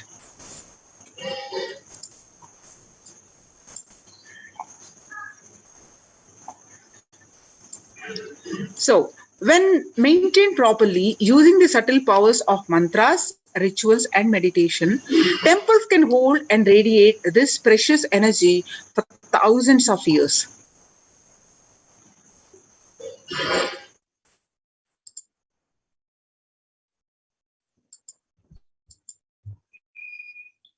The temple structures. In Hinduism, temples are designed as energy centers, energized by the great enlightened masters to radiate the enlightened masters' presence even when they leave their body. Temples are found deliberately at a place where the positive energy is available abundantly from the magnetic and electric wave conveyances of north and south pole push. The idol of God is set in the core center of the temple, known as Garbhagriha, that is Sanctum Sanctorium. This is the area where the Earth's magnetic field is discovered to be the most extreme. Therefore, it is the energy source. The Dvajastambha, that is the flagpole, behaves as a transformer. The huge domes are for amplifying the energy. Temples are systematically built for the transmission of energy on a large scale. Temples and the enlightened beings.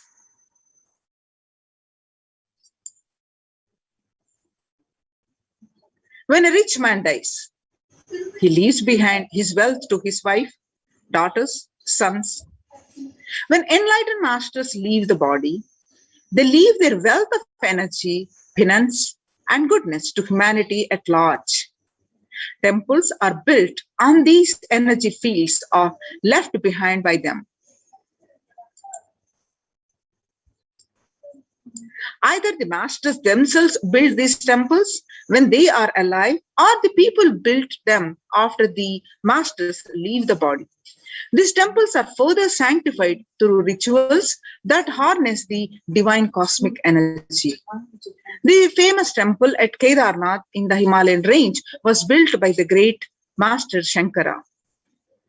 The Arunachaleshwara temple of Tiruvannamalai, South India, is ascribed to a great saint called Idakkadan.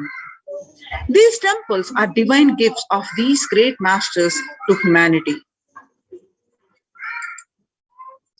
There are 2 types of people. The first type generate energy from their own system. They are like the solar system. Wherever they are, they produce energy and they radiate energy. Whatever they do, they excel in it. Whatever they touch flourishes. They are the ones who nourish the world. They are the enlightened masters. And the second type of people are those who have forgotten the art of producing energy from their inner source. These people may flourish, but maybe only in one or two fields, and that too out of the superficial energy source called mind. Since their source is superficial, multidimensional flourishing remains a dream for them.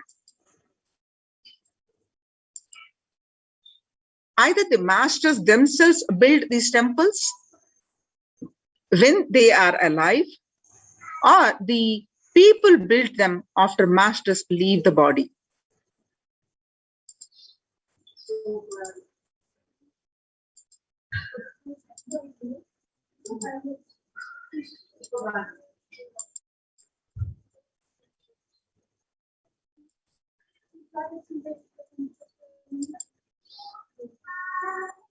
In Hinduism, temples are designed as energy centers, energized by the great enlightened masters, and radiate the enlightened masters' presence even when they leave the body. Temples are found deliberately at a place where the positive energy is available abundantly from the magnetic and energetic wave conveyances of north and south poles push. The idol of God is set to the core center of the temple known as Garbhagruha, Sanctum Sanctorium.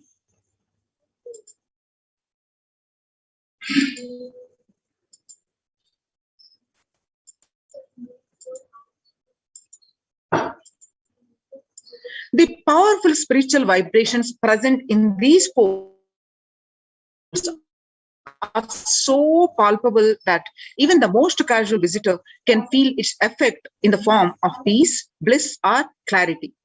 When maintained properly, using the subtle powers of mantras, rituals, and meditation, temples can hold and radiate this precious energy for thousands of years.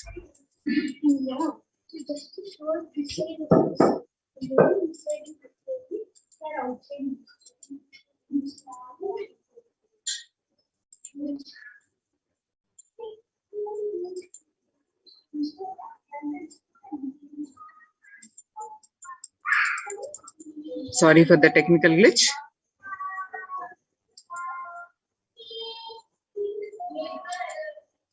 Installing the deities. As per Vedic sciences, there are two ways to install the energy in a deity. One is Agama Pratishta and the other is Prana Pratishta. In Agama Pratishta, energy installation is done by the second category of people. It is done essentially through chanting of mantras, and this method will install only a few volts of energy. The energy intensity will be decided by nature of the mantras, the accuracy with which it is chanted, and above all, the psychological state of the person chanting them. In Prana Pratishta, the energy installation is done by the first category of people, that is the enlightened avatars. It happens through a direct connection with the divine cosmic energy that nourishes the whole universe. The first category of people, that is the enlightened masters, are pure channels for the divine cosmic energy to flow through. They can choose what manifestation of the energy they wish to install for the goodwill of the society. Masters have worked on the science of the inner world and have installed various aspects of the divine energy in these temple deities. Every historic temple has its own significance. Each deity has its own boon to offer depending on the type of the energy installed in it. That is why in order to conceive children, you go to a particular temple. In order to wed a suited spouse, you go to a different temple. To defy planetary influences, you go to a different temple. And for financial problems, you go to a different temple. These benefits are nothing but the special energy packs. Temples are structures that replace an enlightened master's presence. Masters, by their sheer presence, heal people.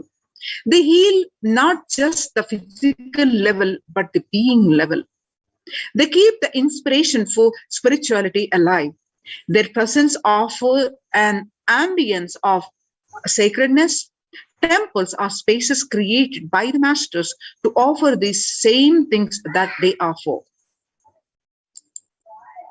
While consecrating the Nithyanandeshwara Paramashiva temple sanctum at the Bangalore Adinam, the Supreme Pontiff of Hinduism said, "An enlightened master is the cosmos in human form, the ultimate human form fit to perform a sanctum consecration."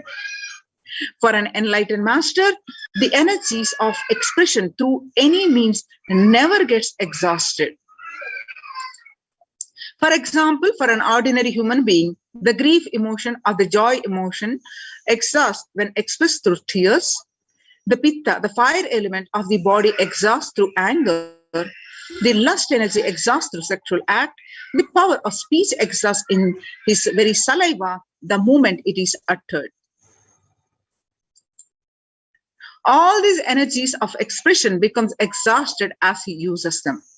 An enlightened master's energy of expression cannot be exhausted through any of these means, because his existence, the inexhaustible source of energy in human form. Because masters do not need a body to execute their work, they can continue to do things they do even after they have left their physical body. The sanctum created and energized by them will radiate inexhaustible energy and nurture energy being that seeks it.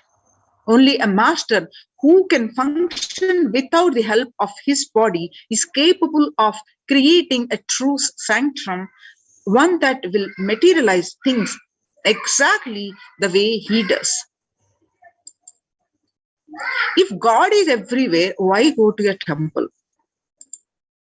The answer to this question, Sri Ramakrishna, a great enlightened master of the 20th century, gave a beautiful answer. There is milk all over the cow, but we can't get it by just piercing it anywhere. Through the cosmic energy, though the cosmic energies are available everywhere, we cannot, we're not able to perceive it because it is extremely subtle. Cosmic energy is available to the most subtle form. An enlightened being or the highly evolved soul knows the signs of distilling this subtle energy into a gross form which we can perceive and absorb. Temples are engineered by the great rishis in such a way that the cosmic energy becomes available to all as a source of healing and spiritual transformation. Why so many temples in Hinduism?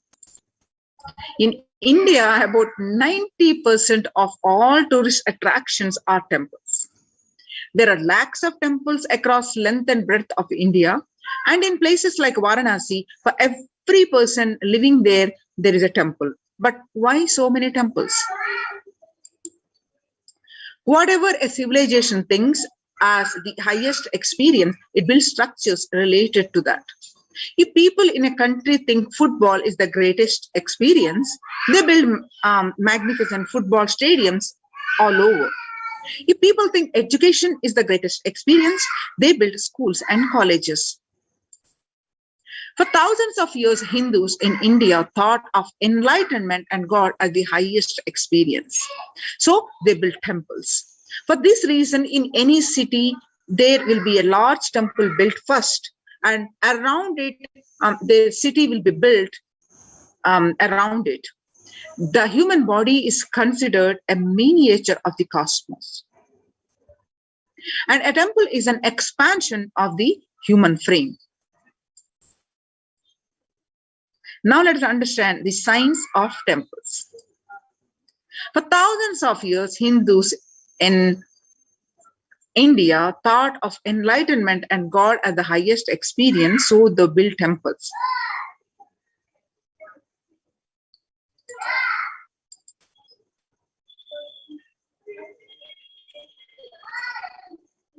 Temples are created to replace an enlightened master's presence enlightened masters, when they leave their body, they wanted a space which can continuously inspire people, which can continuously heal, which can give them the experience of spirituality, which can give them a sacred feeling. In every tradition, creating a space for divine or creating a place in which people can relate with the divine has become a part of their culture, part of their life. People have put aside any constraints of money and time to erect inspiring structures built on faith, science, and mystery, as well as greed and fear. Throughout the passage of time, some of these magnificent structures around the world have become museums and wonders, and some continue to be the seats of religious authority. Many continue to attract the faithful, offering solace, energy, social interaction, and a framework for life itself. But for many, the science of temples built on thousands of years of research and development has been lost. The understanding has been lost. Though the physical structures are still standing, for some, the belief, the experience is no longer there. By understanding the science of Indian temples, humans can experience the intelligence, power, and miracles that these structures were made from and for. What does energy have to do with the temples? Many continue to attract the faithful, offering solace, energy, interaction, and the framework for life itself. But for many, the science of temples built on thousands of years of research and development has been lost.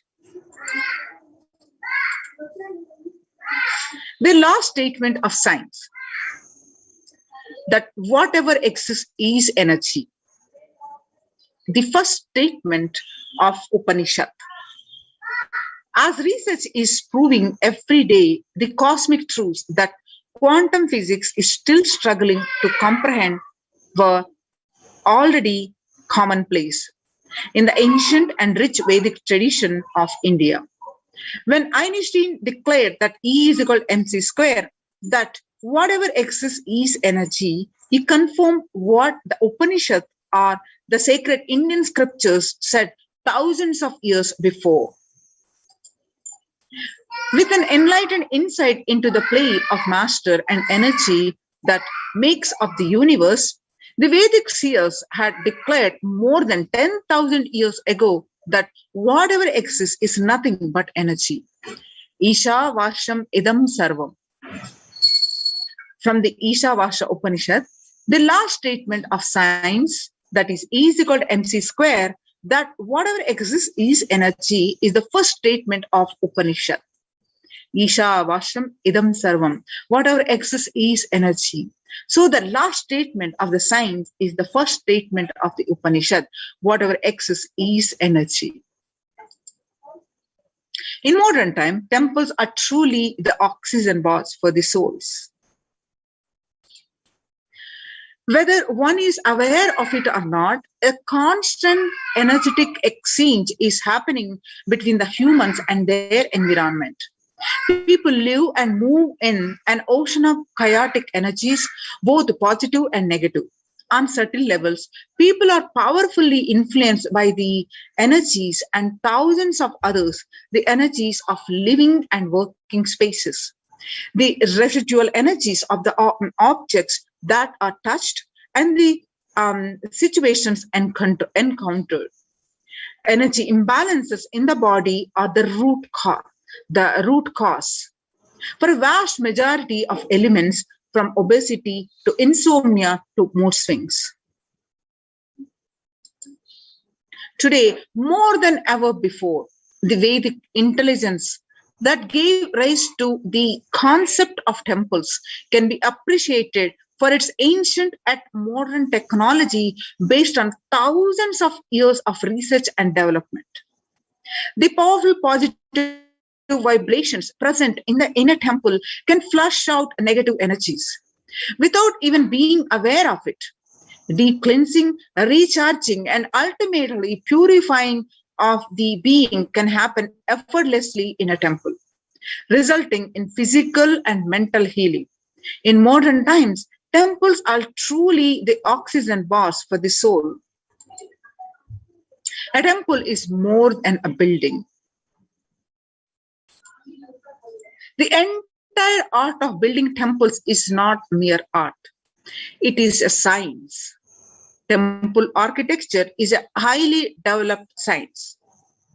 Every single facet of it, from the size of the idols and the size of the rooms and the courtyards, the directions in which each has to be situated, to the process of installing the idol in the sanctum, all these are laid down in detail in manuals that were developed thousands of years ago, says the Supreme Pontiff of Hinduism. An Indian temple is more than just a building or a structure. It is the image and energy of the divine. A temple is a miniature cosmos comprised of the 5 elements and a presiding deity. A temple is an outgrowth of the deity which has its own independent intelligence and from which energy is constantly radiating. Temples are also used for social interactions, spiritual education, cultural events, and economic exchange. Temples provide the opportunity for transformation towards a higher consciousness by experiencing the divine in an outer form through worship. Temples and the deities act as a vehicles of bridge for inner transformation. Essentially, temples were designed to be the spaces where the mind spontaneously moves within and meditation happens effortlessly. Every aspect of the temple, from architecture to the rituals to the kinds of worship offered, have been consciously created to make this experience happen. When thousands and millions of people congregate to celebrate the divine and offer gratitude, any place becomes a temple, a place of worship. The symbolism of temples. Keith Critchlow of the Royal College of Art, London, believes that the basic architectural principles of Indian temples on the physical level are integral with structures at the metaphysical level. The Agamas and the Upanishads make several references to the corresponding of the human body and soul to the temple.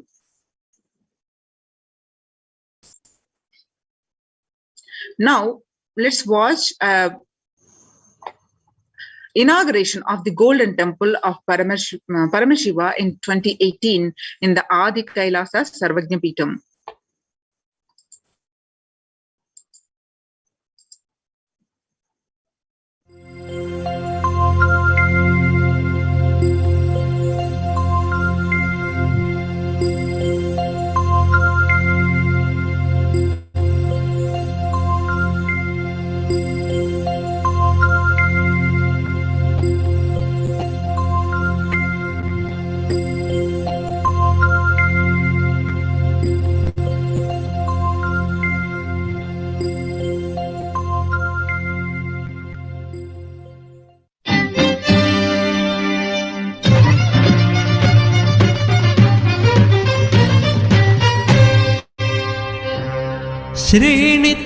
श्रीनित्यशिखरदर्शनं समस्तपापहरणं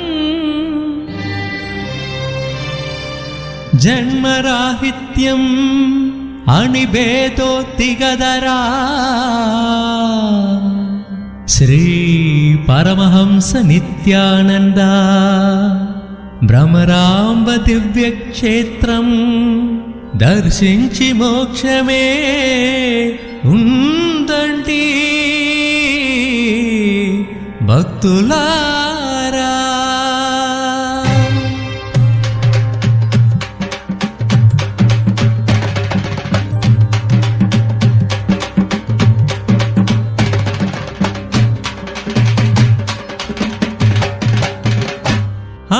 అదిగో అదిగో శ్రీశైలం నిత్య భక్తులకు నిత్య పురివాసం. అదిగో అదిగో శ్రీశైలం నిత్య భక్తులకు నిత్య పురివాసం. అదిగో అదిగో శ్రీశైలం నిత్య భక్తులకు నిత్య పురివాసం. అదిగో అదిగో శ్రీశైలం నిత్య భక్తులకు నిత్య పురివాసం. మోక్షమునర్చగే శ్రీశైలం నిత్య సన్నిధి జయ గురు శైశైలం. మోక్షమునర్చగే శ్రీశైలం నిత్య సన్నిధి జయ గురు శైశైలం. ఓం హర హర నిత్య హర హర నిత్య. అదిగో అదిగో శ్రీశైలం నిత్య భక్తులకు నిత్య పురివాసం. అదిగో అదిగో శ్రీశైలం నిత్య భక్తులకు నిత్య పురివాసం.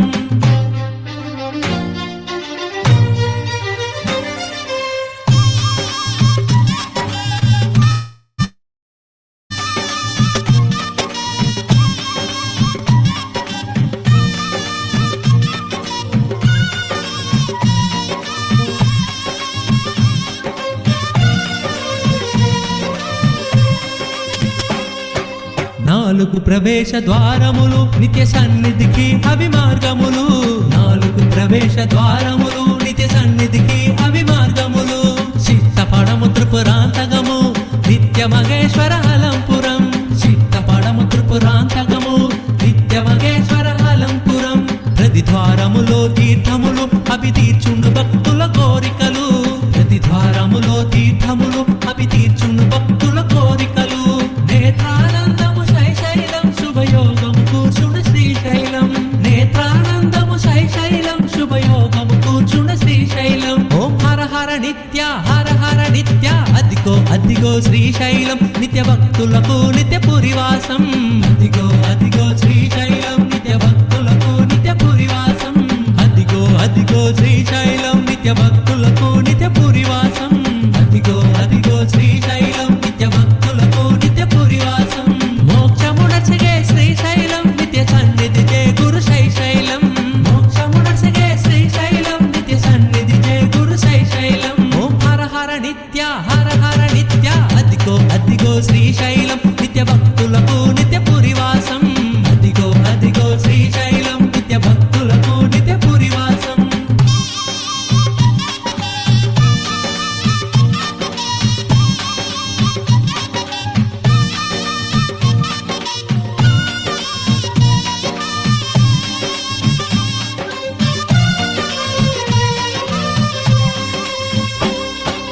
నిత్య హృదయమే శ్రీశైలం ఆరునిదేజమే శ్రీశైలం. నిత్య హృదయమే శ్రీశైలం ఆరునిదేజమే శ్రీశైలం. జోకోదరుడు జియకరుడు శ్రీ నిత్యరుని శుభక్షేత్రము. జోకోదరుడు జియకరుడు శ్రీ నిత్యరుని శుభక్షేత్రము. మహిమాన్వితము పవిత్రము శ్రీశైలము భక్తుల యోగము. మహిమాన్వితము పవిత్రము శ్రీశైలము భక్తుల యోగము. వేదసారము పురాణము కీర్తించిన క్షేత్రము శ్రీశైలం. వేదసారము పురాణము కీర్తించిన క్షేత్రము శ్రీశైలం. ఓం హర హర నిత్య హర హర నిత్య. అదిగో అదిగో శ్రీశైలం నిత్య భక్తులకు నిత్య పురివాసం. అదిగో అదిగో శ్రీశైలం నిత్య భక్తులకు నిత్య పురి.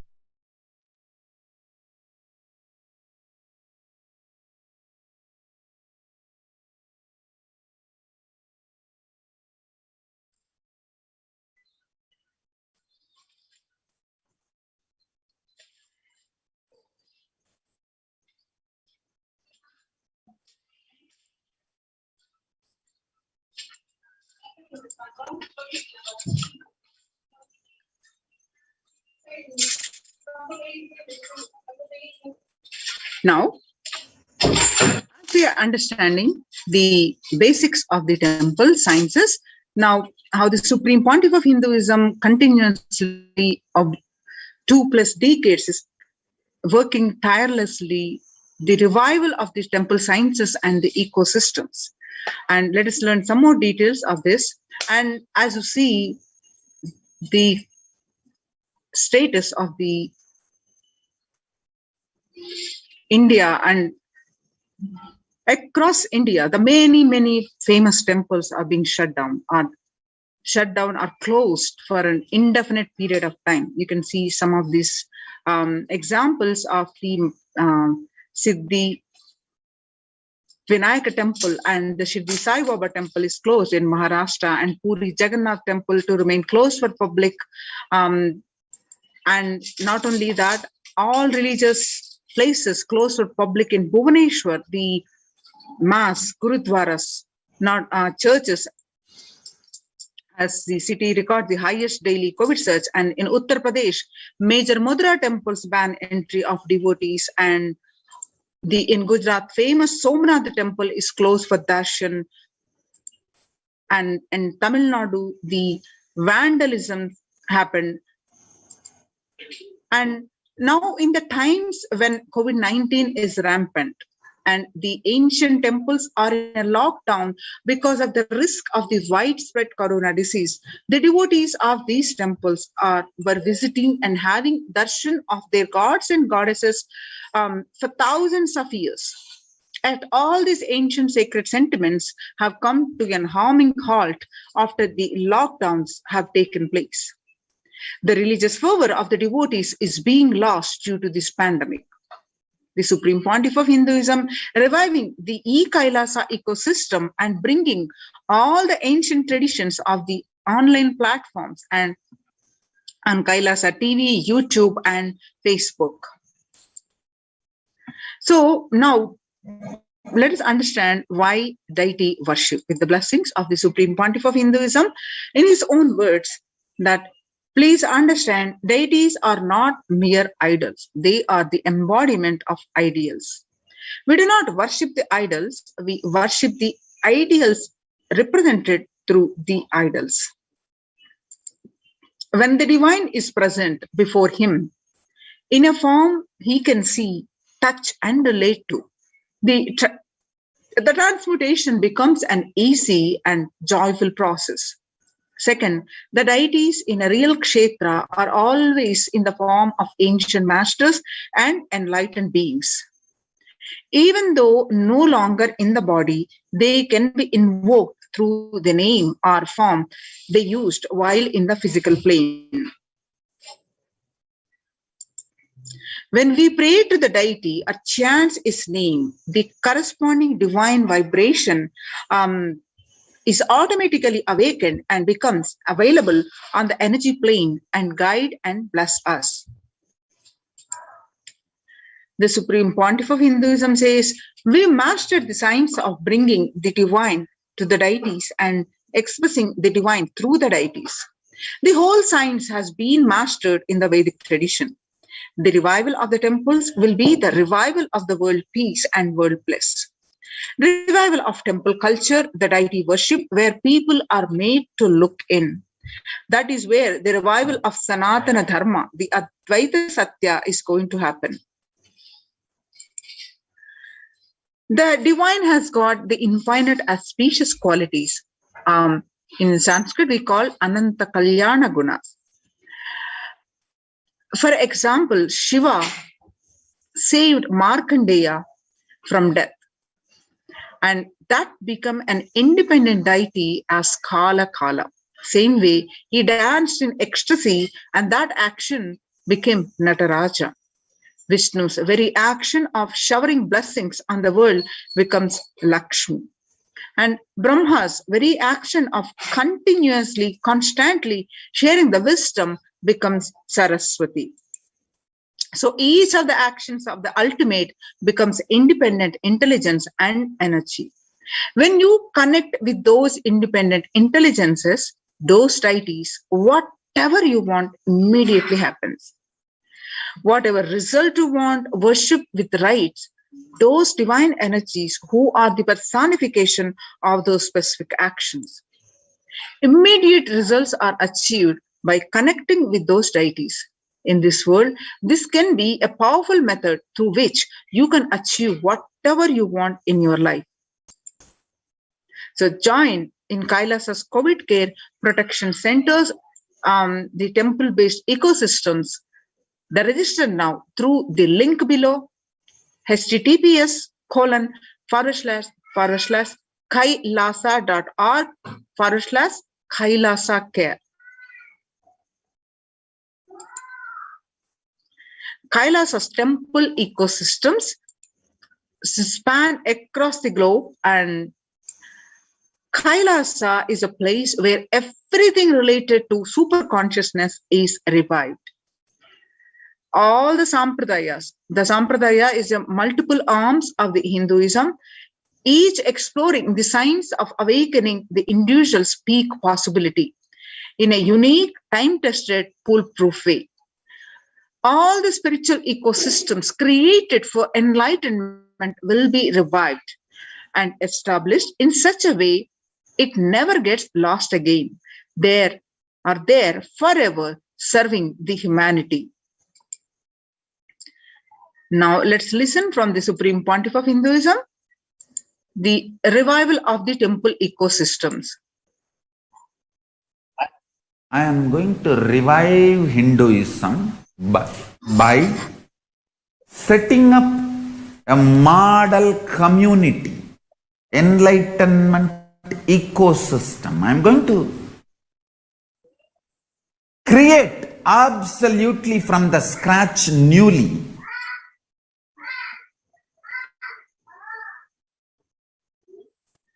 self-sustaining, temple-based,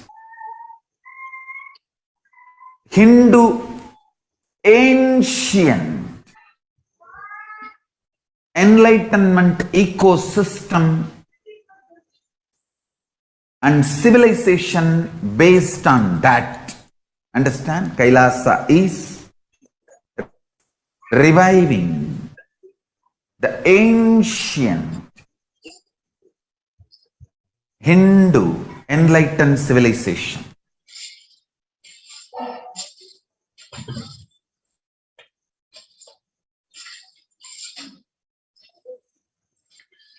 Paramashiva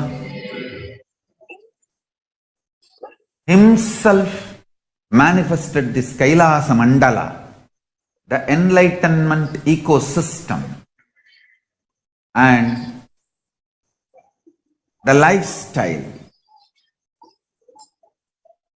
I am going to revive this whole enlightenment ecosystem, Kailasa, by creating a model Kailasas all over the world.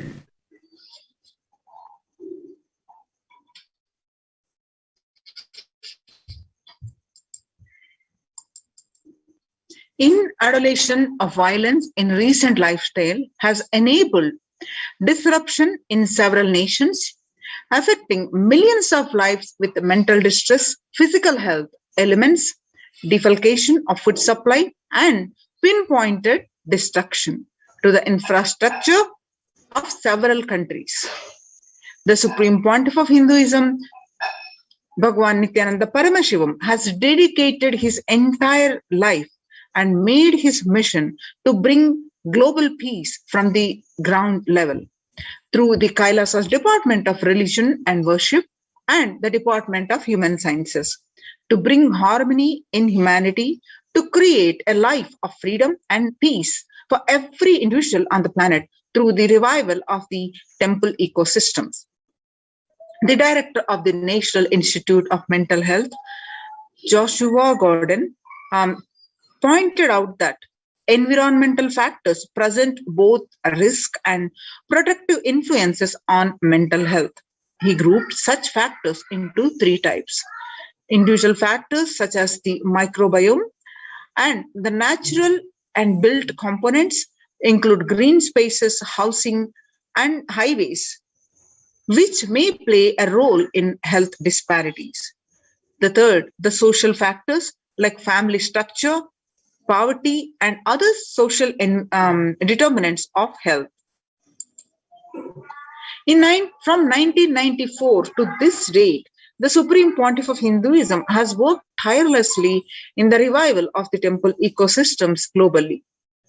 Through Kailasa's Department of Religion and Worship and Kailasa's Human Services led by the Supreme Pontiff of Hinduism, this lifelong commitment to the mission and vision of bringing global harmony, sustainable living, and reproducible ecosystems has been proven in building active, contributing temple ecosystems around the world. Now you can see the glimpses of these ecosystems, and following a meditation under the sacred banyan tree in Adi Kailasa, the peacekeepers of Kailasa, along with the children and of the Nithyananda Gurukul celebrate the auspicious occasion of Deepavali.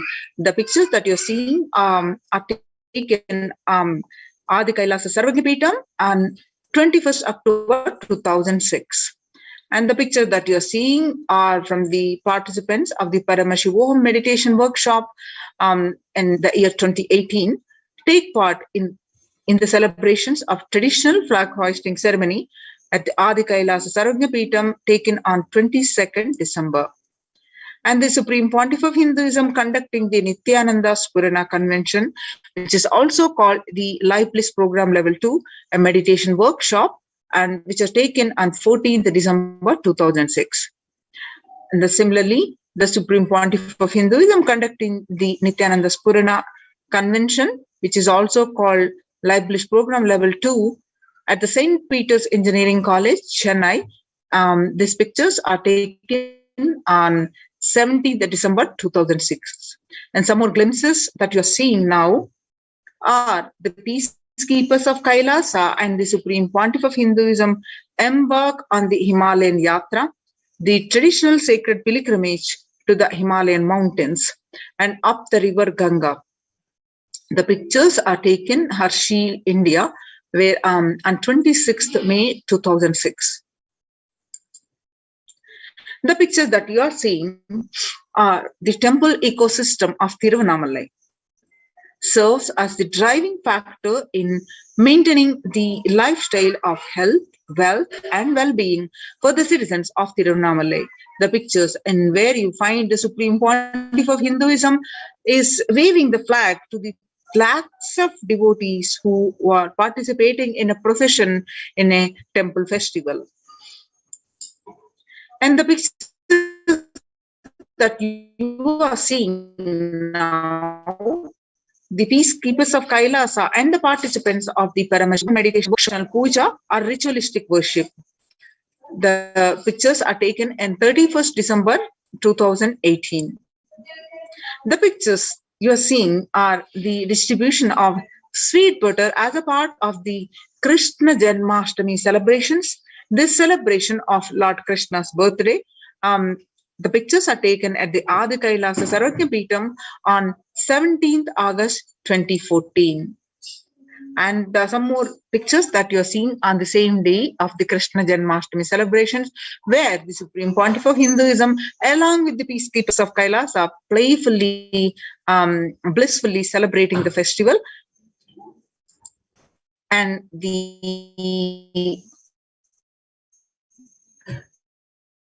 as part of the Krishna Janmashtami celebrations, peacekeepers of Kailasa are distributing the free organic food to the public. The pictures are taken on 17th August 2014. Now, the pictures that you're seeing are the peacekeepers of Kailasa, led by the Supreme Pontiff of Hinduism, take part in Karaseva, for the voluntary contribution of physical service towards the cleaning and the construction of the sacred Hindu temple. The pictures are taken of Adi Kailasa and they are taken on 11th September 2016. Now you're seeing the pictures are from the Supreme Pontiff of Hinduism, Bhagavan Nithyananda Paramashivam, arrives with the volunteers and the Kailasa's peacekeepers to provide relief efforts to the cyclone-hit Pondicherry region through the distribution of food, water and basic necessities, the medical camps and the cleaning of the local roads for further relief efforts. Pictures are taken on at the Pondicherry, South India, on 2nd January 2013. Now, as part of the Thane flood relief food preparations at Pondicherry, India, where you find the Supreme Pontiff of Hinduism himself monitoring the food preparation to distribute to the victims. The pictures that you are seeing now are the Thane flood relief medical camps. Pictures are taken on 3rd January 2012. Kailasa's ecosystems around the world, as you are aware, the Supreme Pontiff of Hinduism tirelessly working, as we see in some of these glimpses, and establish the ecosystems across the world, continents, and the thousands of ecosystems you will see in this picture are the Kailasa's ecosystems. Starting from the 1994, the leftmost picture that you see, where the Mataji Vibhudananda Puri handing over the Kailasa in Tiruvannamalai, traditionally passed on to the hands of the Supreme Pontiff of Hinduism, Jagadguru Mahasannidhanam, His Divine Holiness Bhagwan Nithyananda Paramashivam. And the rightmost picture that you are seeing are from 2017, where the Kailasa in Tiruvannamalai receiving visitors and delegates for the Kalpataru meditation workshop and the Shiva Diksha. The pictures that you're seeing are from Kailasa in Tiruvannamalai, where the Supreme Pontiff of Hinduism directly serving Annadan, the traditional temple services. The pictures are taken on January 2011, where you find the Supreme Pontiff of Hinduism himself serving the 3 Sattvic meals to everyone. Now, you're seeing the pictures are the thousands arrived to celebrate the enlightenment ecosystem and to traditionally meet the Supreme Pontiff of Hinduism. The pictures are taken at the Kailasa in Tiruvannamalai and on 11th March 2017. Now, you're seeing the pictures are from Kailasa Tiruchengodu Sarvajna Peetham, Adi Nithyananda Peetham, the first temple ecosystem established by the Supreme Pontiff of Hinduism, Jagadguru Mahasannidhanam, His Divine Holiness Bhagwan Nithyananda Paramashivam. And at the mere age of 23, on the banks of the sacred Kaveri River in 2001, this was the start of the borderless Hindu temple ecosystem we now know today as Kailasa. Now, the pictures that you're seeing are from the Adi Kailasa Nithyananda Peetham in Bidadi, Bangalore.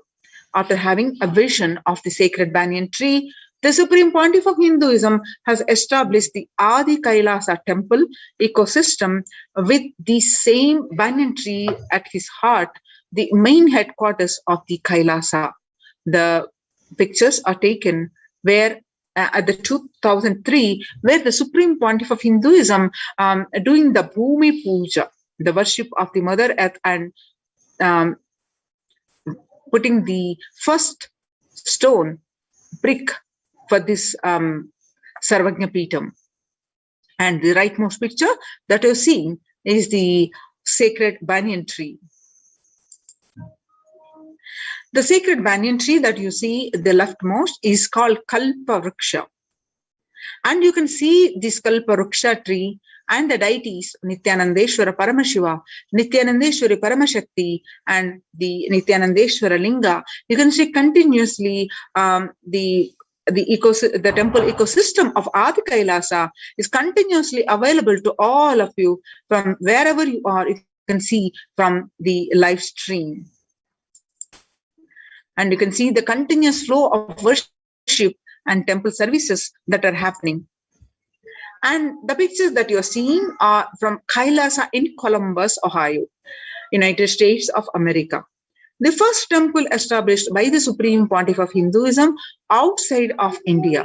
The temple physically came to life in just 9 months.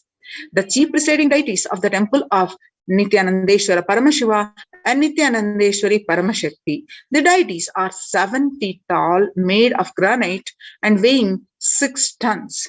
And their divine faces have been directly hand-carved by the Supreme Pontiff of Hinduism. Now you're seeing the pictures are from Kailasa in Los Angeles, California, where the Los Angeles temple is the first inaugurated in 2005 and then established in its permanent location in 2007. The house is the largest Shiva Linga and the Rajarajeshwari in North America. The Los Angeles, Kailasa in Los Angeles, Sarvajna Peetham has the temple complex of 25,000 square feet, housing over 80 plus deities. It is one of the largest temple ecosystems in the West and is the headquarters of the Western Hemisphere. And the pictures that you're seeing are from the Kailasa in Seattle, Washington, the housing the blissful dancing form of Ganesha and the largest living Nataraja deity outside of India. Kailasa in Seattle is also known as Chidambaram of West. Chidambaram temple, the ancient temple, Hindu temple where Paramashiva resides as Nataraja. The cosmic dancer and expression of Akasha or space. The big toe of Nataraja has also been revealed to be the center of the Earth magnetic equator. Now the pictures that you're seeing are from Kailasa in San Jose, California. Inaugurated in 2009, Kailasa in San Jose radiates the energy of the Madurai Meenakshi Amman temple. And the chief presiding deities of this temple are Devi Meenakshi, Paramashiva Linga, and Nithyanandeshwara Paramashiva and Nithyanandeshwari Paramashakti, which have been created, installed, and energized by the Supreme Pontiff of Hinduism himself. Meenakshi Amman Temple is the home to Devi Meenakshi, the divine cosmic mother and the consort of Lord Sundareshwara, the most blissful form of Lord Shiva. The pictures that you are seeing are from the Kailasa in St. Louis, Missouri. Alongside the Shivalinga and Nityananda Ganesha, the Kailasa in St. Louis carries the energy of Tirumala Tirupati of South India.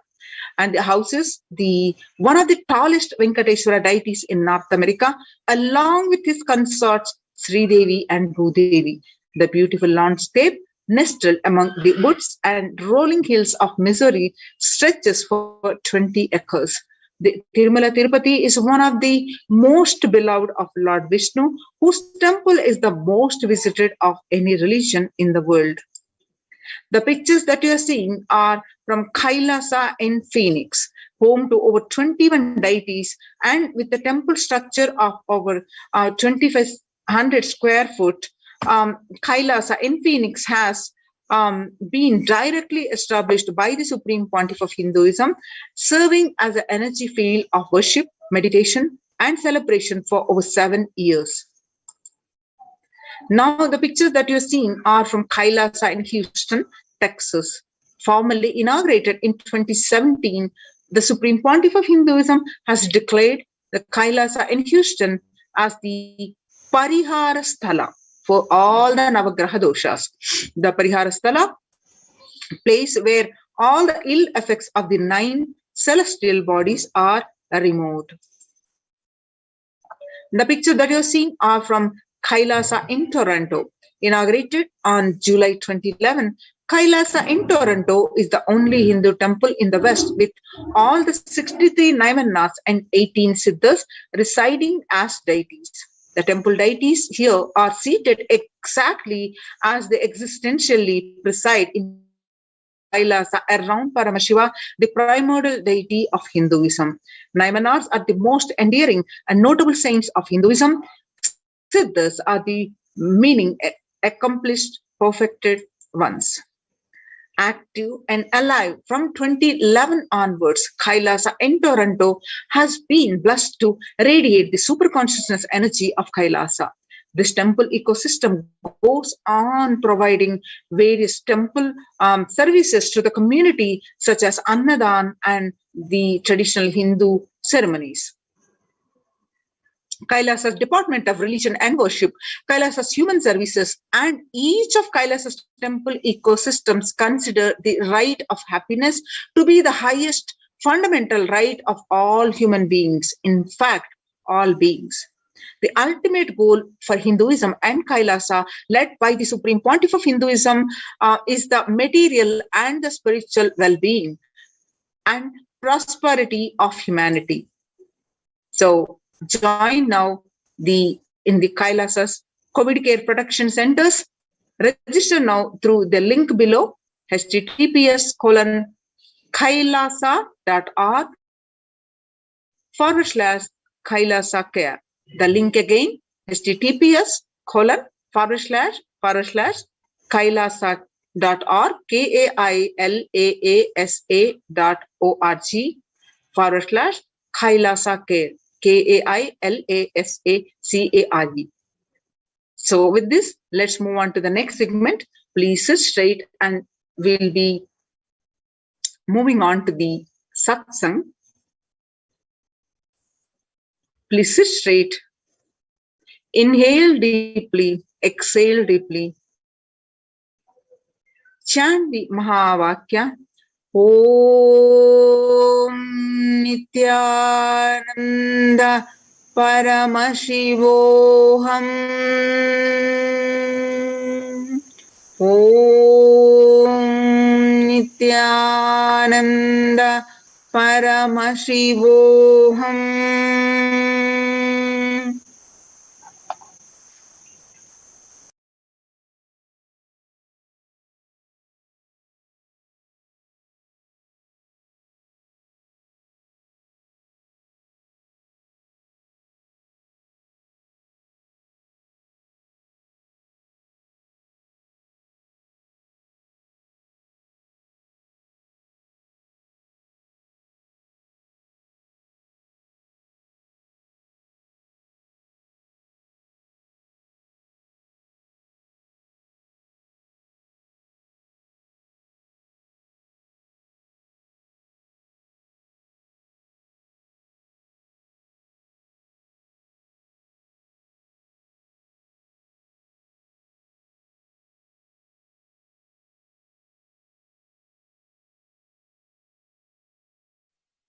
Connecting with the divine with your eyes closed is meditation. Connecting with the divine with your eyes open is darshan. Come, let us all now move from meditation to darshan. Slowly, very slowly, please open your eyes.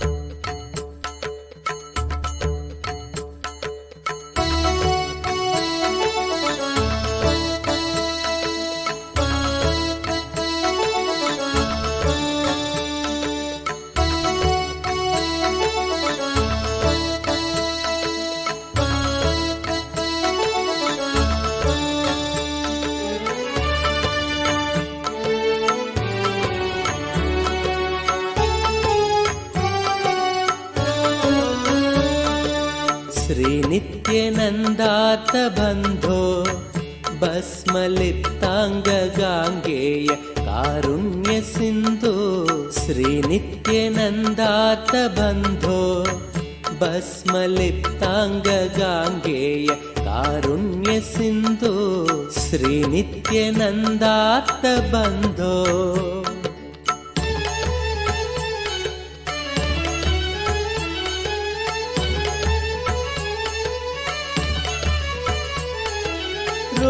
रुद्राक्षधारिन् नमस्ते रौद्ररोगं हरत्वं परारेर्गुरोर्मे रुद्राक्षधारिन् नमस्ते रौद्ररोगं हरत्वं परारेर्गुरोर्मे राकेन्दुवक्त्रं भवन्तं माररूपं कुमारं भजे कामपूरम् राकेन्दुवक्त्रं भवन्तं माररूपं कुमारं भजे कामपूरम् श्रीनित्यानन्दा नमस्ते गुरुनित्यानन्दा नमस्ते श्रीनित्यानन्दा नमस्ते गुरुनित्यानन्दा नमस्ते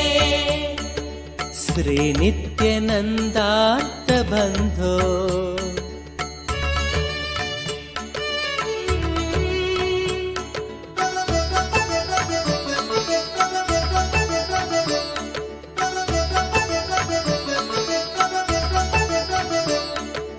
मां पाहि रोगादघोरात् मङ्गलापाङ्गपादेन भङ्गात् स्वराणां मां पाहि रोगादघोरात् मङ्गलापाङ्गपादेन भङ्गात् स्वराणां कालाच्च दुष्पाककुलात् कालकालस्य सूनुं भजे क्रान्तसानुं कालाच्च दुष्पाककुलात् कालकालस्य सूनुं भजे क्रान्तसानुं श्रीनित्यानन्दा नमस्ते गुरु नित्यानन्दा नमस्ते श्री नित्यानन्दा नमस्ते गुरु नित्यानन्दा नमस्ते श्री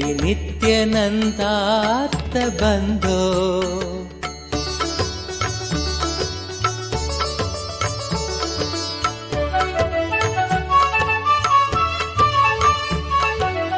ब्रह्मादयो यस्य शिष्या ब्रह्मपुत्रा गिरौ यस्य सोपानभूता ब्रह्मादयो यस्य शिष्या ब्रह्मपुत्रा गिरौ यस्य सोपानभूता सैन्यं सुराक्ष्वापि सर्वे सामवेदादिगेयं भजे नित्यानन्दम् सैन्यं सुराक्ष्वापि सर्वे सामवेदादिगेयं भजे नित्यानन्दम् श्री नित्यानन्दा नमस्ते गुरु नित्यानन्दा नमस्ते श्री नित्यानन्दा नमस्ते गुरु नित्यानन्दा नमस्ते श्री नित्यानन्दात् बन्धो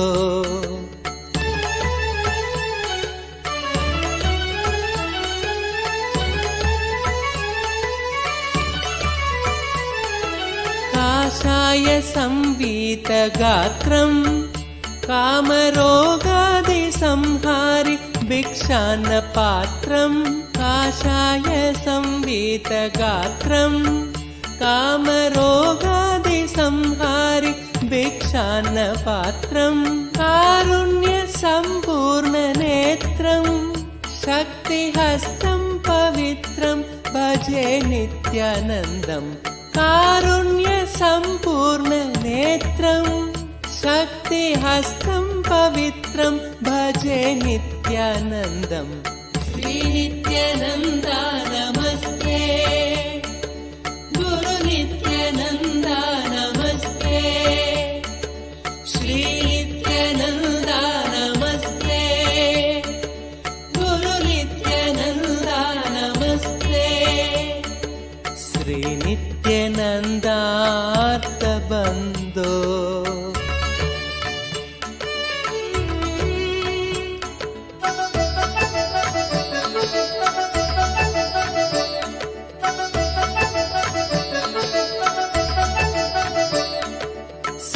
श्रीनित्यशैले वसन्तं साधु सङ्गस्य रोगान् सदा संहरन्तं श्रीनित्यशैले वसन्तं साधु सङ्गस्य रोगान् सदा संहरन्तम् ओङ्कारतत्त्वं वदन्तं शम्भुकर्णे हसन्तं भजेऽहं शिशुन्तम् ओङ्कारतत्त्वं वदन्तं शम्भुकर्णे हसन्तं भजेऽहं शिशुन्तम् श्री नित्यानन्दा नमस्ते गुरु नित्यानन्दा नमस्ते श्री नित्यानन्दा नमस्ते गुरु नित्यानन्दा नमस्ते श्री नित्यानन्दार्थ बन्धो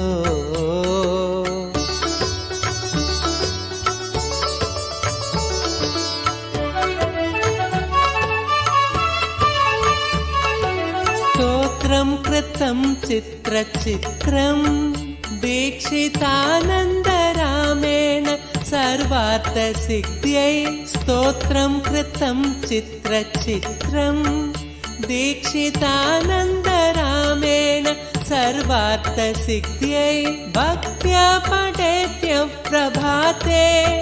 देवदेव प्रसादात् लभेदाष्टसिद्धिं भक्त्या पठेत्यः प्रभाते देवदेव प्रसादात् लभेदाष्टसिद्धिं श्रीनित्यनन्दार्थबन्धो भस्मलिप्ताङ्गगाङ्गेय कारुण्यसिन्धु श्रीनित्यनन्दार्थबन्धो भस्मलिप्ताङ्गगाङ्गेय कारुण्यसिन्धु श्रीनित्यनन्दार्थबन्धो श्रीनित्यानन्दा नमस्ते गुरुनित्यानन्दा नमस्ते.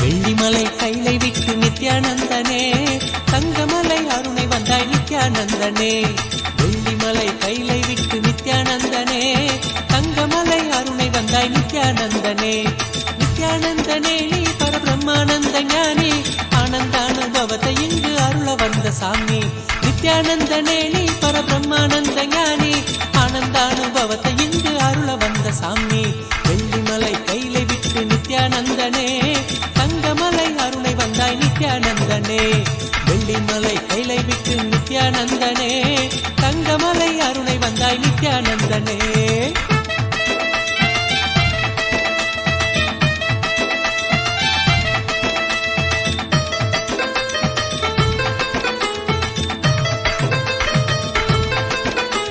சோனமலை வந்துதித்த நித்யானந்தனே சோனமலை வந்துதித்த நித்யானந்தனே ஒரு ஞான குரு ஆனவனே நித்யானந்தனே ஜீவன் சிவனாக மாற்றி அபியாத்மனோடு சேர்த்து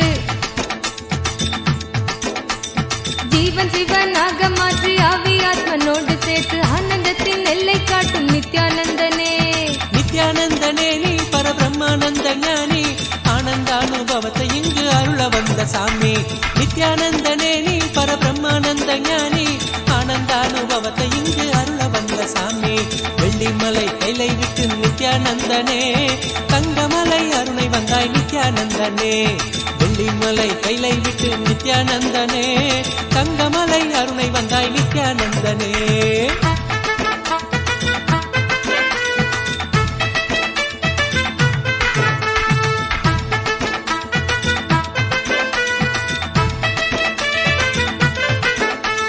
ஞானமெனும் ஆனந்த தீபம் ஏற்றியே ஞானமெனும் ஆனந்த தீபம் ஏற்றியே எங்கள் வாழ்வில் இன்ப ஜோதியான நித்யானந்தனே அகந்தையற்ற காம குரோதம் அனைத்தும் இங்கு மாய்ந்து போக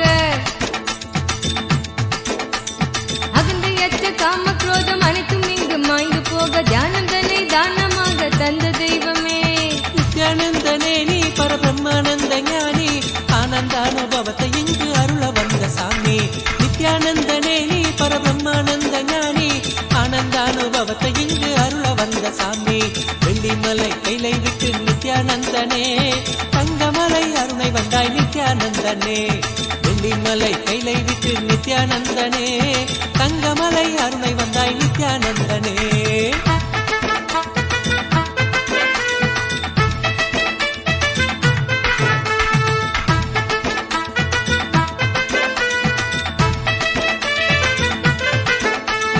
தாரணியின் அவல கோலம் நீக்குவதற்கே தாரணியின் அவல கோலம் நீக்குவதற்கே ஒரு தவத்தின் கோலம் பூண்டனையே நித்யானந்தனே நின் நாமந்தனை நாவிலேந்தி ஞான மார்க்கத்தினை பற்றி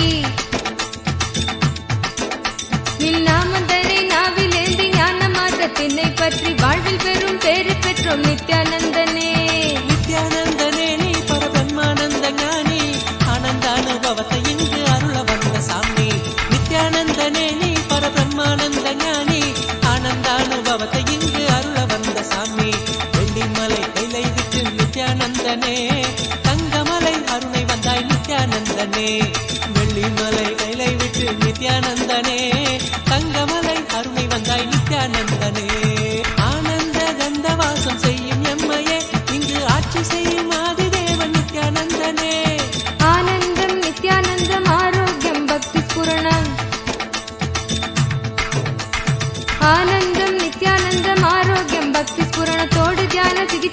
நித்யானந்தனே.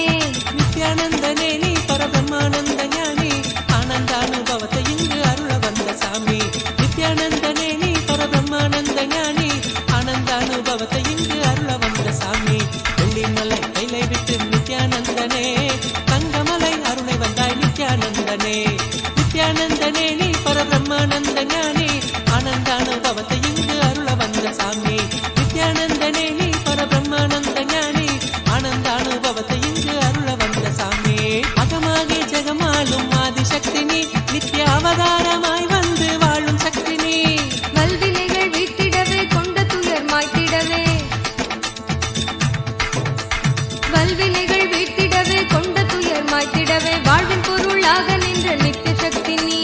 நித்யானந்தனே நீ பரபிரம்மானந்த ஞானி ஆனந்தானுபவத்தை இங்கு அருள வந்த சாமி. நித்யானந்தனே நீ பரபிரம்மானந்த ஞானி ஆனந்தானுபவத்தை இங்கு அருள வந்த சாமி. வெள்ளிமலை கைலை விட்டு நித்யானந்தனே தங்கமலை அருணை வந்தாய் நித்யானந்தனே. வெள்ளிமலை கைலை விட்டு நித்யானந்தனே தங்கமலை அருணை வந்தாய் நித்யானந்தனே. நித்யானந்தனே நீ பரபிரம்மானந்த ஞானி ஆனந்தானுபவத்தை இங்கு அருள வந்த சாமி. நித்யானந்தனே நீ பரபிரம்மானந்த ஞானி ஆனந்தானுபவத்தை இங்கு அருள வந்த சாமி.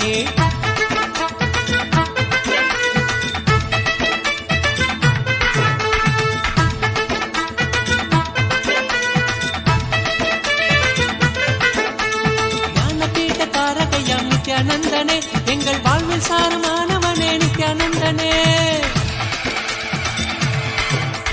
ஞான கருத்திலே திளைத்து வாழ்வில் பற்றுதல் கடக்க.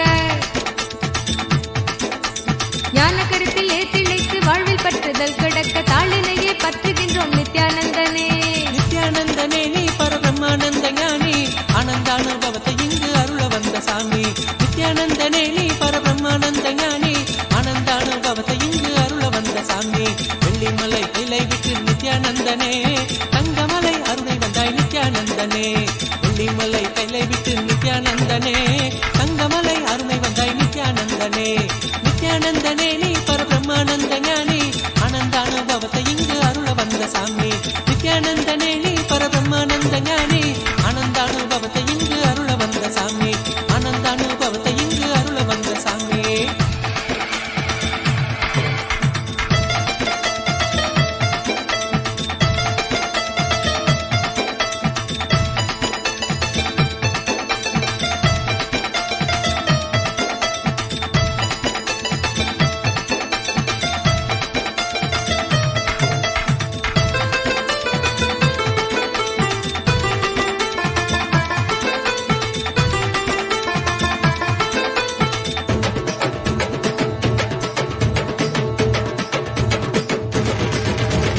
வெள்ளிமலை கைலை விட்டு நித்யானந்தனே தங்கமலை அருணை வந்தாய் நித்யானந்தனே.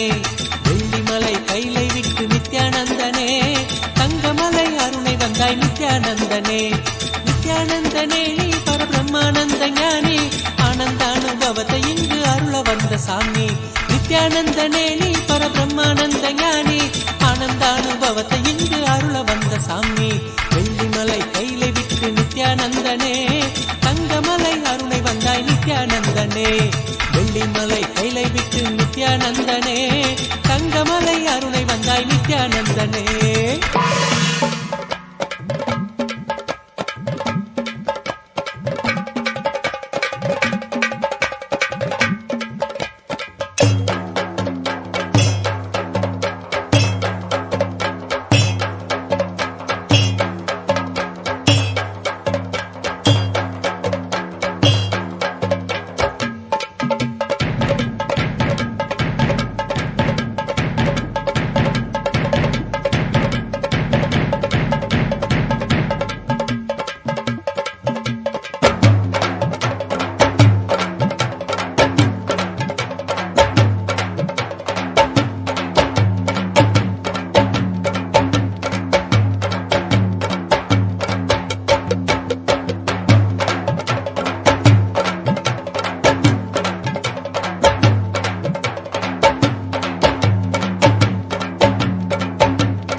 नित्यानन्देश्वर परमशिवसमारम्भाम् नित्यानन्देश्वरि परमशक्तिमध्यमाम् अस्मदाचार्यपर्यन्ताम्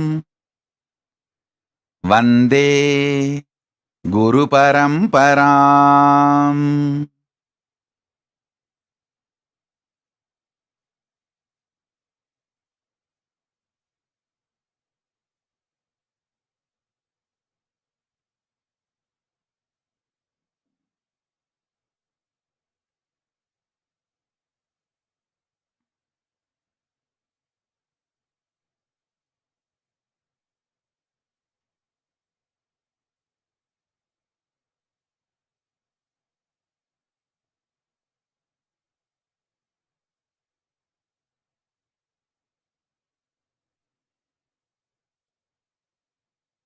I welcome you all with my love and respect. I welcome all the living, practicing Hindus, everyone sitting with us all over the world. I welcome all of you with my love and blessings.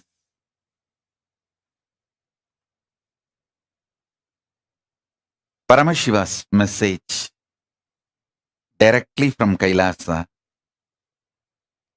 Listen.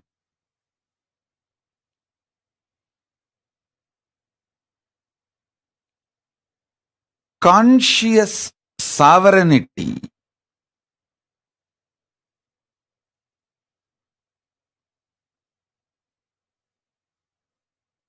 not only brings you the freedom, it brings right purpose for your freedom. Not just health, right reason why you should be healthy. Not just wealth, right reason why you should be wealthy. Not just freedom, right reason what for you need freedom, what kind of freedom you need. Understand? Not just powers, what kind of powers you need for your fulfillment. Not just freedom, bringing the purpose for your freedom. Not just bliss, bringing the purpose for your existence. I tell you, the beauty of conscious sovereignty is the moment you hear this truth, get initiated, your inner space expands to that level. You can never go back to the old past, same old personality or identity. You can never back to be same old. That is why that initiation is always called, Shakti Pada is always called, giving you second birth, rebirth. Initiated one who got the Shakti Pada is called Dvija,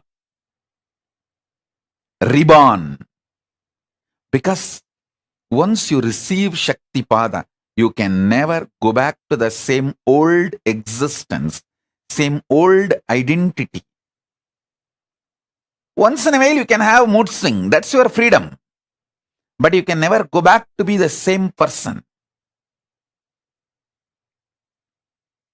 Listen.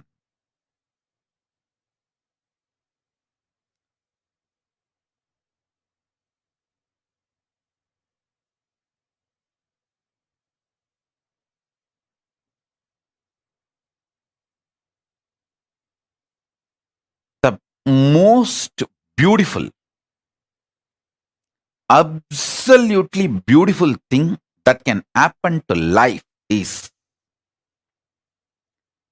constantly delete past.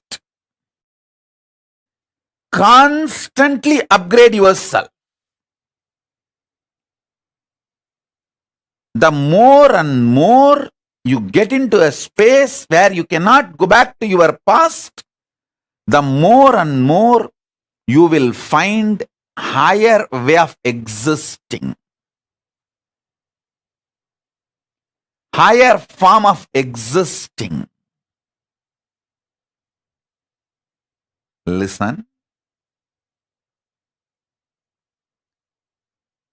I have seen some of the most beautiful beings in my life. My own Guru, Arunagiri Yogeshwara himself. An extraordinarily beautiful and graceful. I have seen most graceful, beautiful beings in my life from all walks of life. My own Guru Arunagiri Yogeshwara, Raghupati Yogi, Ram Surat Kumar,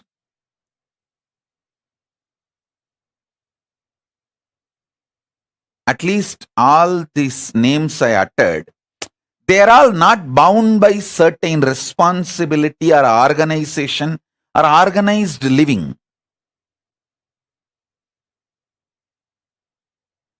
But living inside the organization, very organized living, but very graceful beings I have seen. Srimad Swami Gautamananda ji. He is still alive. If you are in Chennai or Tamil Nadu, never miss having his darshan. He lives in Chennai, Mailapur, Ramakrishna Mat. Tiruchi Swami, Kailasa Ashram. Of course, Tiruchi Swami is not in the body. He has attained Jiva Samadhi.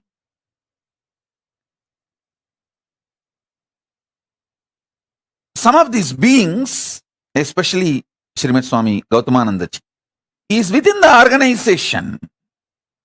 Very organized living.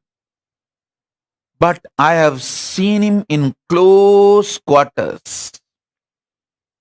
The kind of the conscious sovereignty he manifests. An absolute clarity. Extremely powerful understanding of Vedanta, highest truths, unimaginable. Same way, Swami Kamalatmananda, he is still alive. He is the head of the Madurai Ramakrishna Mat. I had the fortune of sitting at his feet and learning. He radiates the grace of Shiva Bhakti. I have seen such wonderful people in my life who demonstrated, who proved that conscious sovereignty, manifesting it, living it is possible in all walks of life. In all walks of life. Whether you are a free living individual or living in an organization or even married and living with wife, a householder life. I have seen so many graceful people in my life radiating conscious sovereignty. Listen carefully. Some of the greatest revelations I received from my Guru, Arunagiri Yogeshwara. And when I started implementing it in my life.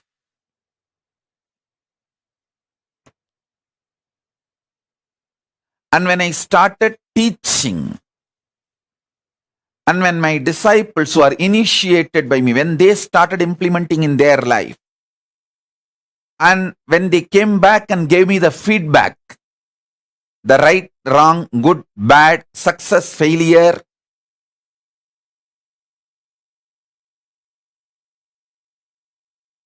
compilation of all this knowledge, the essence of all this I am sharing with you all. So listen, understand.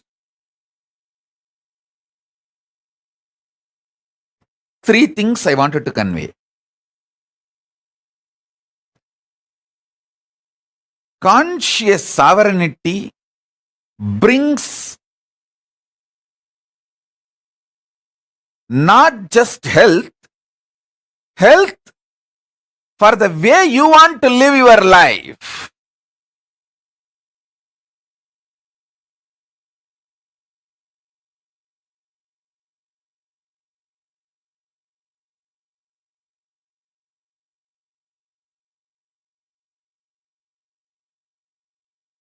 Conscious sovereignty not just brings freedom, it brings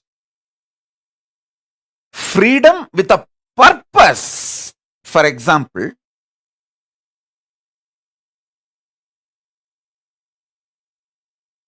when you are suffering with diabetes, eating sugar is not freedom, it is a suicide. You can't say, oh, can't I even have a freedom to eat sugar?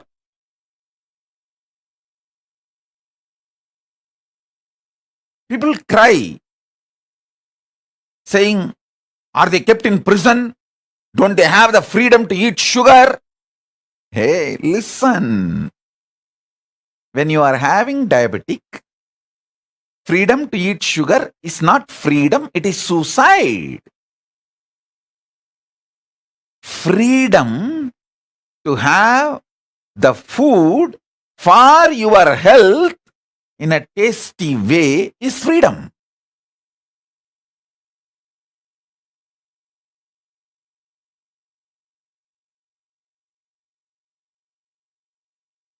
Freedom to do what you want with the right purpose is freedom. See,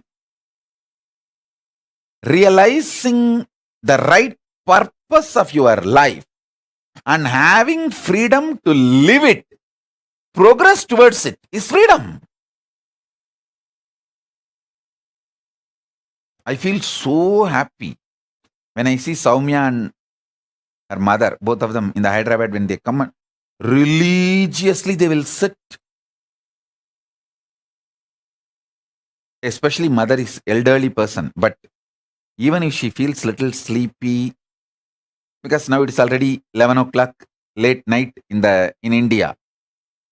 But I have never seen her missing the satsang. Actually, this is freedom.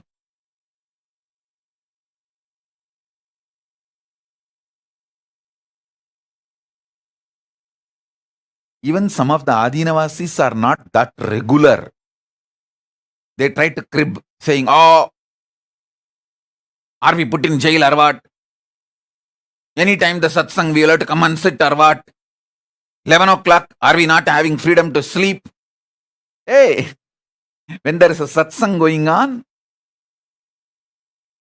if you have all the infrastructure and you are freed from all other work or responsibility to attend the satsang is the real freedom.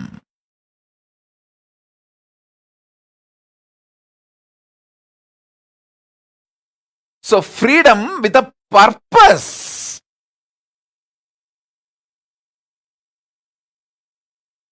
Understand? Freedom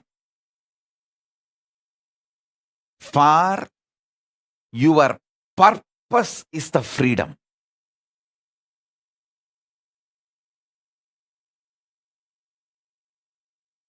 Health for your purpose is health.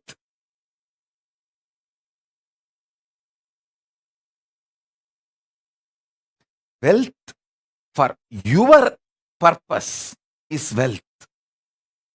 I tell you, last 3 years studying many different ideas about economy and many different countries' economy policies, how it is geopolitical centered, how it is the ideology like a communism or socialism or capitalism centered, and how various countries function their economy. There are some countries which gives high interest for deposits. There are some countries which gives minus interest, means they take money from you to keep your money. So all kinds of economies I studied. I wanted to tell you all few things.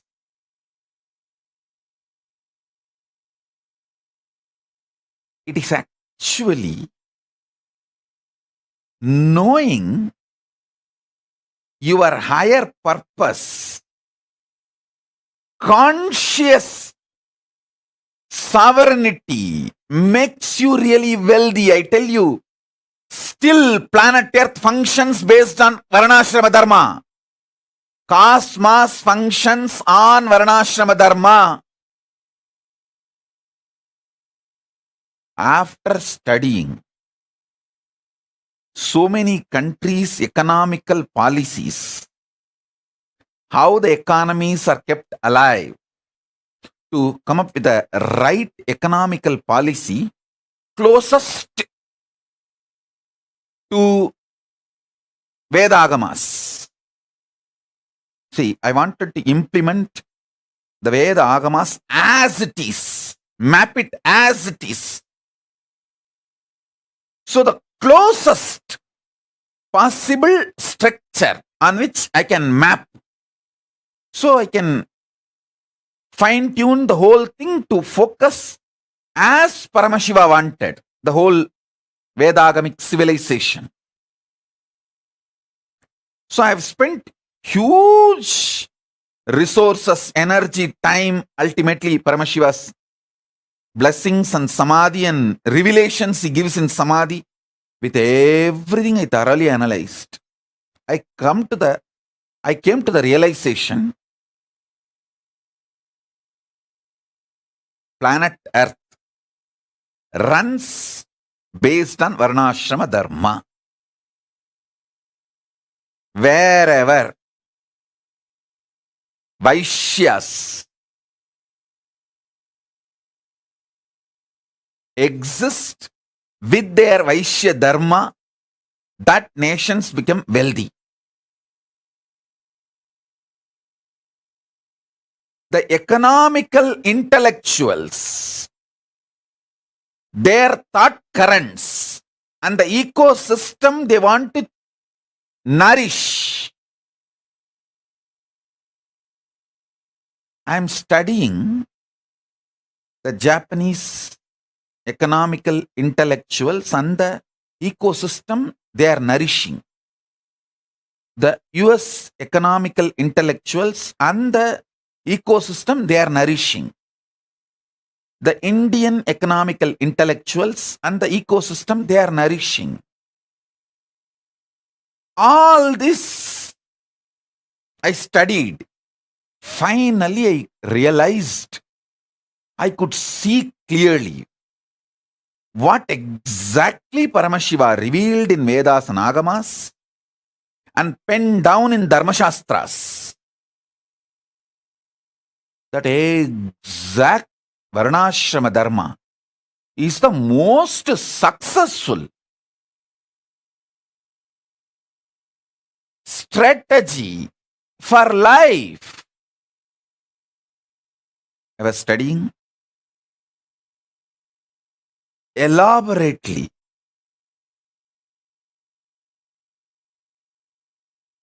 I'll give you just understandings. This will be directly useful for your life.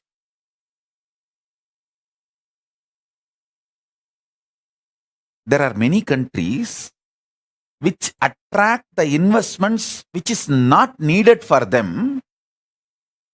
Those investments become load on them, and then they try to lend with less interest rate just to rotate that money and keep that money circulating because they don't know what to do. And those loans become NPAs, non-performing assets, in 3 to 5 years. It's a vicious circle. They are caught in vicious circle, having wealth without purpose. The conscious sovereignty is not nourished. Listen.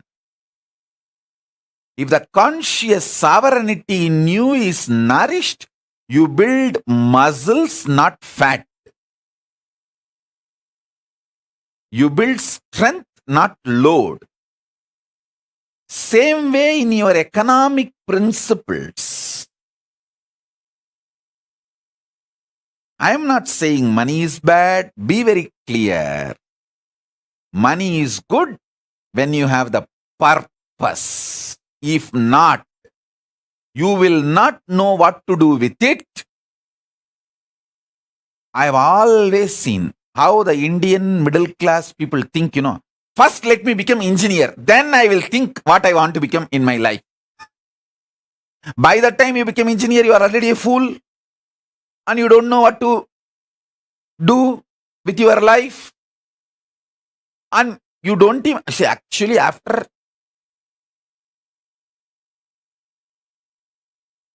completely dampening you with the dumbest ideas and all outdated machineries which can be seen only in museum. Only those machines you will see in your workshops when you study engineering. The great museum pieces. Only after all this is done, the certificate engineer is given to you. So by the time you absolutely develop the mentality of extremely non-involving and lazy,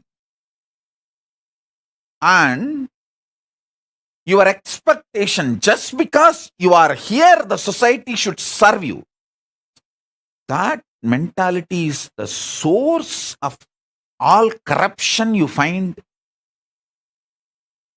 anywhere in the world. Anywhere in the world.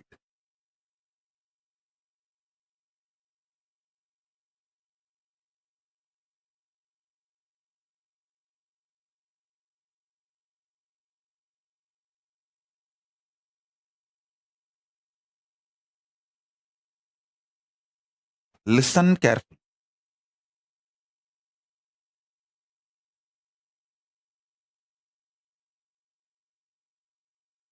Many times, just like Indian middle class mind thinks, let me become first engineer, then I'll think what I want to become, what I want to do in my life. Same way, you guys think, let me first just acquire money, then I will do what I want to do with that money. No. First, have conscious sovereignty. The society has become such now, none of you are in poverty and none of you are going to die without food.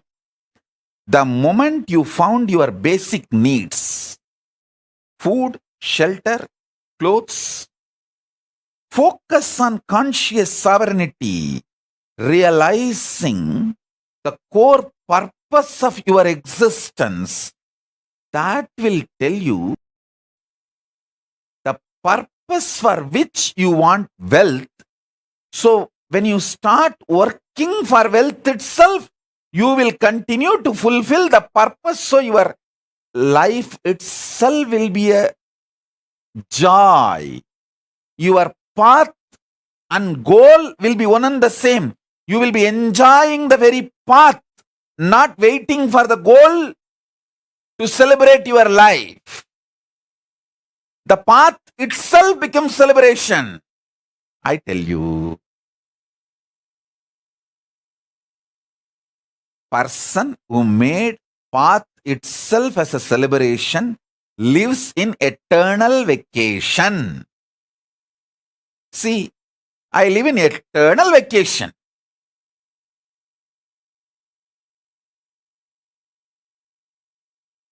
I work 24/7 and I live in eternal vacation. I work actually 24/7 in multiple dimensions, multiple time zones, not just horizontal time zones, vertical time zones also.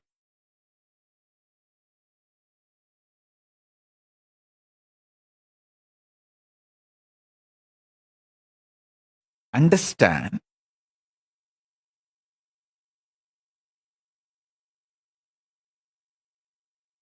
especially if you are young. When I say young, connected with me below 30. If you are connected with me below 30, you are eternally young. I will never let you age. I don't like getting aged. I like getting matured, but I don't like getting old or getting aged. So I will not do anything to you which I don't like. I will keep you eternally young. If you met me before 30, you are blessed. This is the time to find conscious sovereignty. Focus on that. If you met me before 30, I make you 16 and keep you 16 ever. Listen. When you find the idea of conscious sovereignty, you will never do the stupidity of questioning your life. Oh, why can't I eat sugar? Eating sugar is not wrong. But when you have diabetes, eating sugar is suicidal. So you are not controlled saying don't take sugar. You are protected.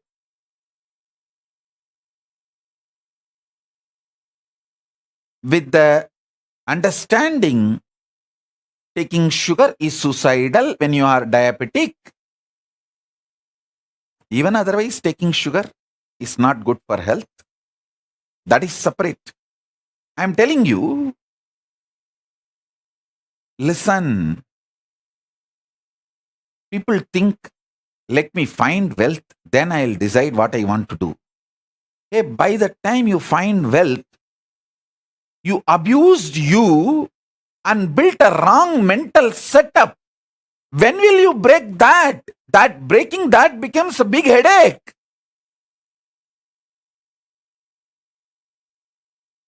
I tell you, with conscious sovereignty, if you find wealth, you will live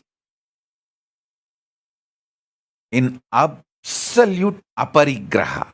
I tell you. Listen, I have seen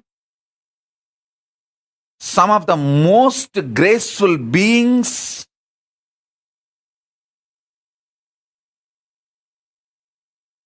demonstrating minimalist lifestyle, literally having the amount of wealth equivalent to kings. Whether Tiruchi Swami is the founder and head of the Kailasa Mahasamsthana in Bangalore, which has branches all over India. He built a beautiful Devi temple which is literally now golden temple.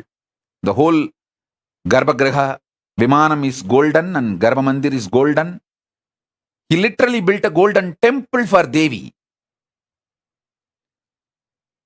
And the amount of wealth around him and the minimalist life he lived,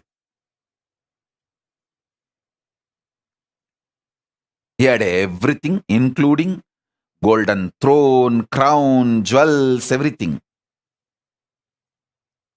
He will sit in the golden throne, silver throne, on those timings when he is receiving the Pada Puja or when he is doing his responsibilities.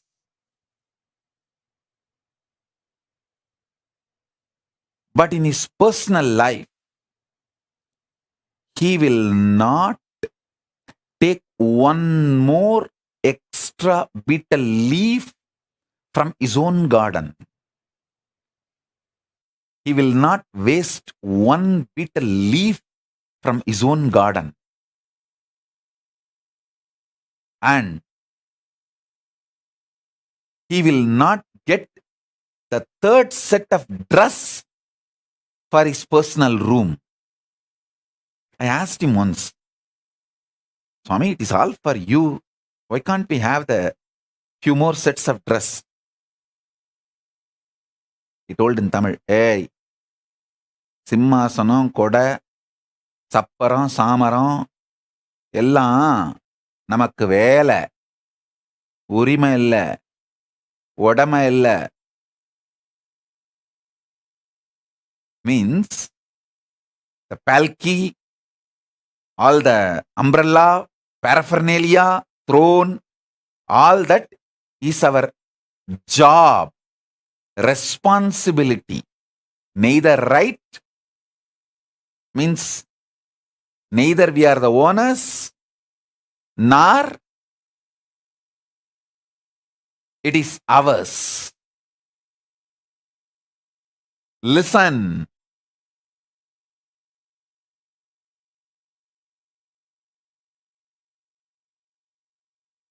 When you find conscious sovereignty, you will have the ultimate clarity about wealth.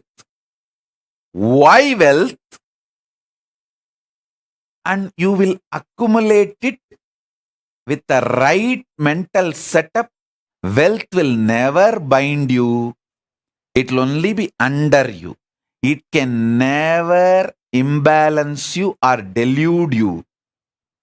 Make you behave, think unscientifically. Listen. Wealth is one of the drug. Can make you think irrationally and unscientifically.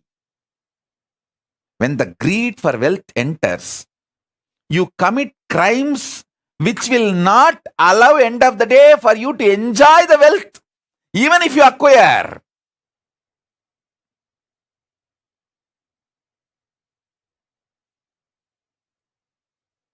That's a funny thing. Listen, greed for wealth is nothing but unconscious lifestyle. The conscious sovereignty will make you realize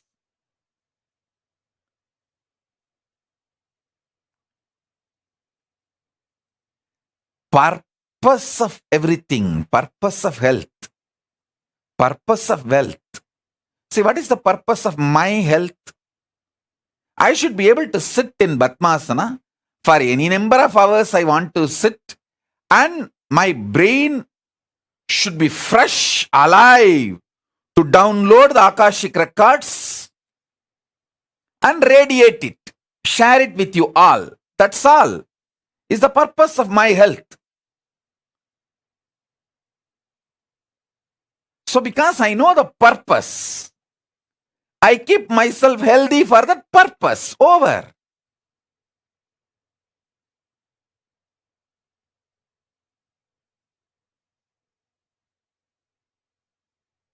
My purpose is my body should cooperate with me to be in samadhi continuously and sit and initiate people, teach people whenever I want to do. That's all. Because the purpose is clear. I keep myself healthy for that. Many times, people want to be healthy, they start building six-pack, gymming, bodybuilding, all that. But after a few days, that six-pack and muscles, bodybuilding, the showing, that becomes so important and addictive. People take the banned drugs, steroids to look and lose health. Please understand, there are many people who build body so unconsciously without knowing the purpose, they lose the body itself in the process of building the body. See how many bodybuilders die.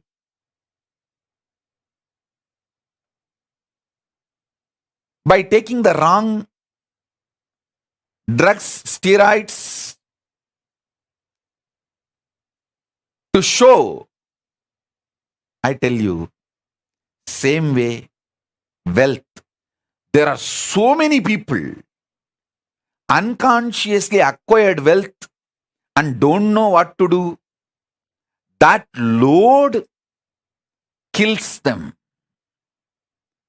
Our people around them exploit them, bind them, destroy their life, and life is lost. So in every level, conscious sovereignty is the first truth you should start experiencing. This should be your priority. Understand? Not just wealth, purpose of wealth. Not just health, purpose of health. Not just living unconsciously, purpose why you exist is the basic need for life. Listen.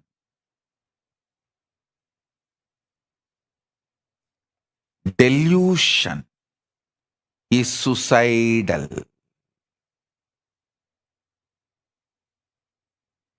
Delusion is suicidal. In every level, delusion is suicidal. I have seen people, the most graceful people,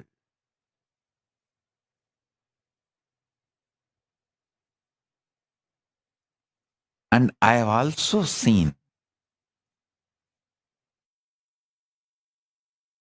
most stupid people.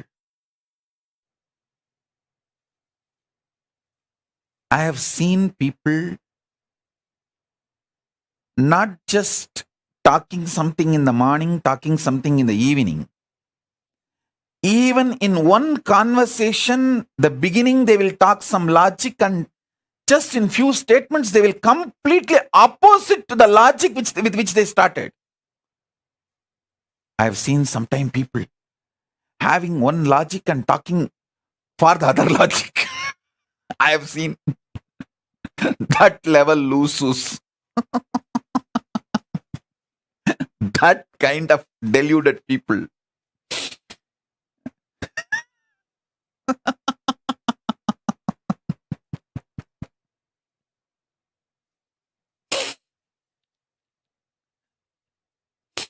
Those are the moments I feel compassionate for myself.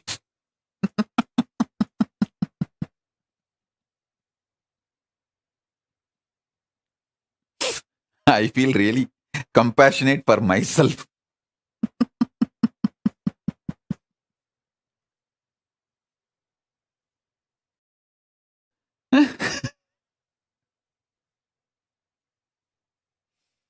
Anyhow, I think now everyone feels, is this me? Is this me? Is this me Swamiji is talking about?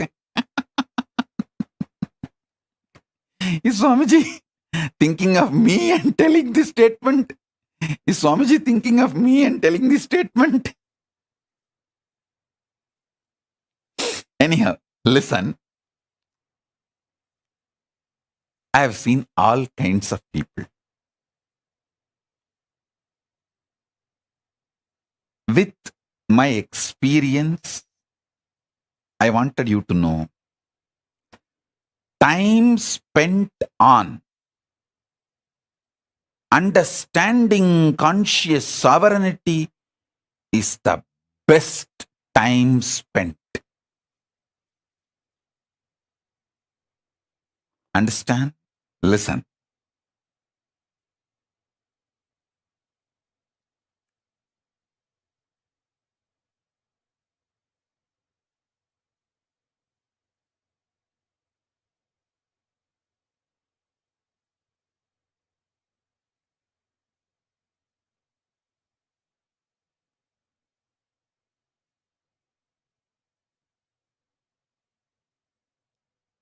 Even manifesting powers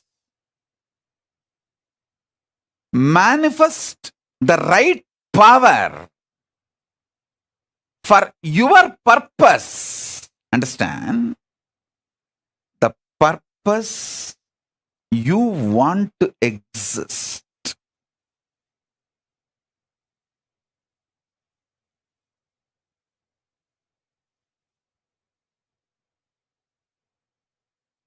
I tell you, if you find the conscious sovereignty, you will just feel eternally young. See, finding conscious sovereignty is not some difficult. You just need to know the larger purpose of your existence. Just be scientific, logical, rational to your higher purpose, larger purpose. Stop the shitty idea of you have only one life. That is the biggest shit dumped on you. You have been brainwashed with unwashable shit called you have only one life. Drop that shit. Your consciousness, assuming bodies after bodies, till you achieve your absolute conscious sovereignty. These are fundamental cosmic truths.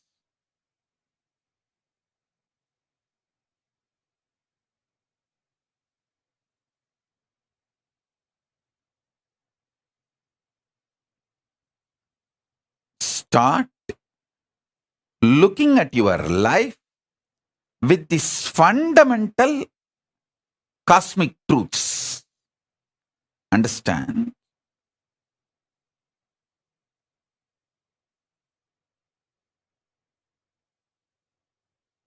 Stop associating yourself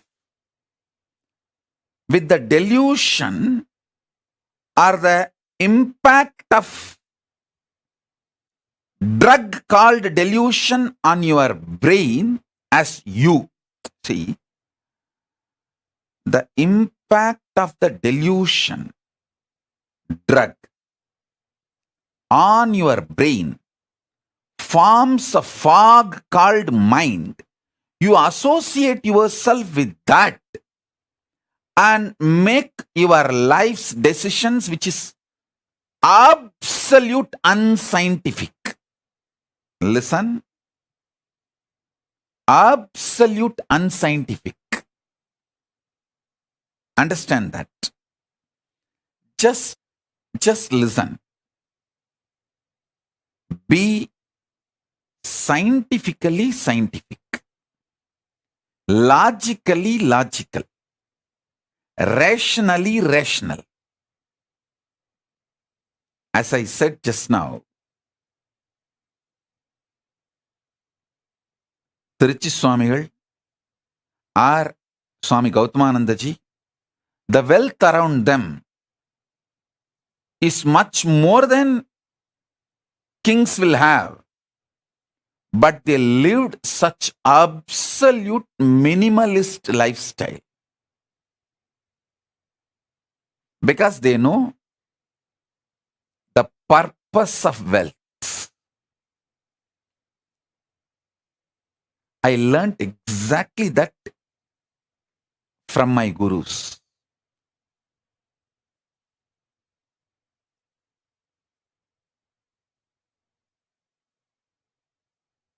Kings living minimalistic lifestyle is possible only in Hindu tradition. Because if you know the conscious sovereignty, you will know the minimalistic lifestyle is powerful. It's an absolute power.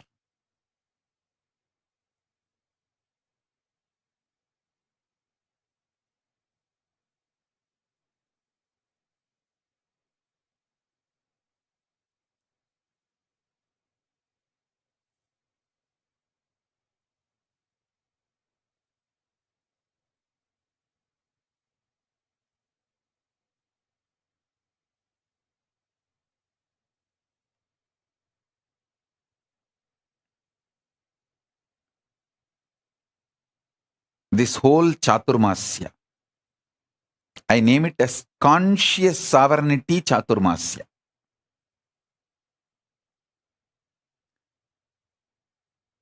Manifesting powers through conscious sovereignty. See, manifest the right powers. There are many powers you may not need. That may just become load on you. Manifest the right power.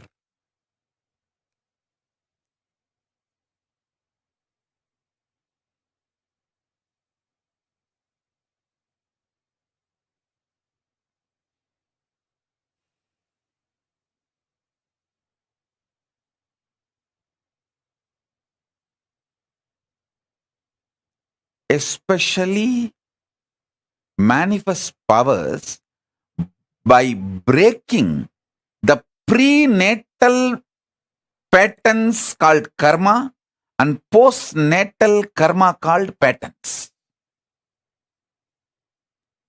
Break them and manifest powers. You will know exactly what kind of powers you need. If you are addicted to food pattern, break them. Then you will see the Nirahara manifest as a power, and not only you become healthy and you are free from addictions, you live long. Listen. If you are addicted to food patterns, I have a great news for you. Break those addictions through proper Nirahara Samyama step by step and manifest powers. You will see not only you become healthy, you will live long. Because anything which addicts you, binds you, that pattern shows you the secret key for the powers you need to manifest. If you are greedy, bound by greed, deluded by greed, doesn't want to take responsibility, but you want everything, start practicing minimalistic lifestyle. You will manifest so much wealth and you will enjoy the wealth, not wealth will be enjoying you. I tell you, many people just do watchman job, night watchman job, without sleeping, protecting their wealth. So they are not using the wealth. Wealth is using them. People who are not able to sleep due to their worries about wealth, they are not enjoying the wealth. Wealth is enjoying them. Like first few days, you smoke. Then cigarette smokes you. Understand what I am trying to tell you.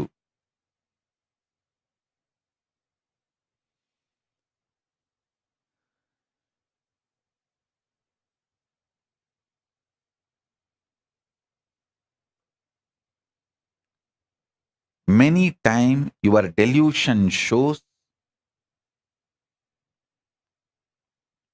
bad people as your friend, good people as your enemies.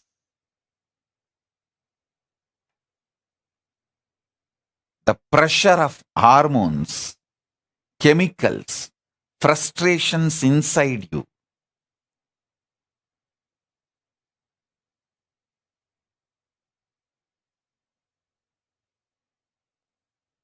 Deludes you so badly.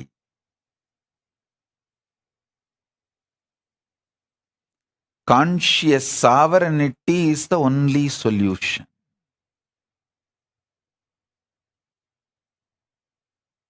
Break from all postnatal, prenatal patterns.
List all the prenatal, postnatal patterns and karmas binding you. Those patterns hold the secret key. What powers you should manifest and what kind of powers is right for you.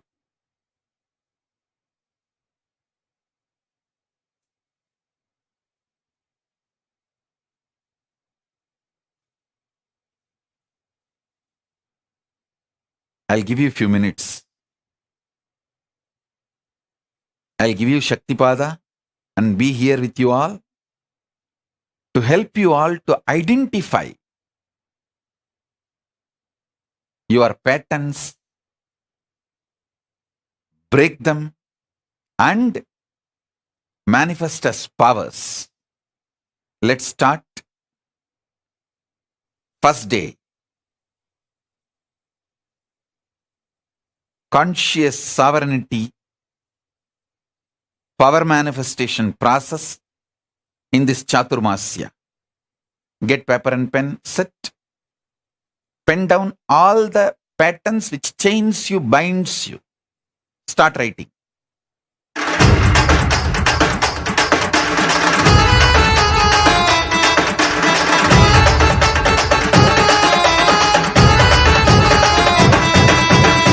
அண்ணாமலையில் பிறந்தான் மொழி எண்ணாத யோகமை கொண்டிட நித்யன் 7 லோகத்திற்கெட்டா ஈசன் முக்தி நேரி அருளவே நித்யனாய் பூவுலகிற்கு வந்தம்மை ஆட்கொள்ள தேவர்களை காத்திட வைத்தான் தாயாய் பேரருள் புரிய உடல் ரோமம் சிலிர்த்திட நித்யனாய் வந்து அண்ணாமலையில் பிறந்தான் புவி எண்ணாத யோகமை கொண்டிட நித்யன் ஈரேழு லோகத்திற்கெட்டார் ஈசன் முக்தி நெறி அருளவே நித்யனாய் அண்ணாமலையில் பிறந்தான் திருவண்ணாமலையில் பிறந்தான்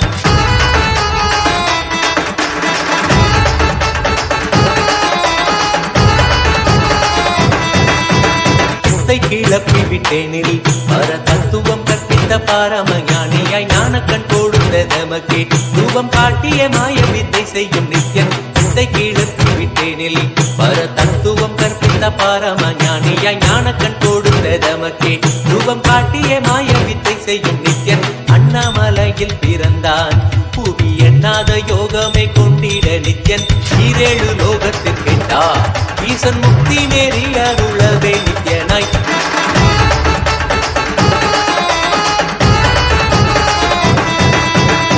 பொருளான நித்யனை ஆழ்ந்து சிந்திக்க ஐயனின் ரூபம் விளங்கும் தாண்டும் சிவசக்தியாக ஐம்பொறிகளுக்கும் புலனாகின்ற நித்யன் பொருளான நித்யனை ஆழ்ந்து சிந்திக்க ஐயனின் ரூபம் விளங்கும் தாண்டும் சிவசக்தியாக ஐம்பொறிகளுக்கும் புலனாகின்ற நித்யன் அண்ணாமலையில் பிறந்தான் புவி எண்ணாத யோகமை கொண்டிட நித்யன் ஈரேழு லோகத்திற்கெட்டா ஈசன் முக்தி நெறி அருளவே நித்யனாய் அண்ணாமலையில் பிறந்தான் திருவண்ணாமலையில் பிறந்தான்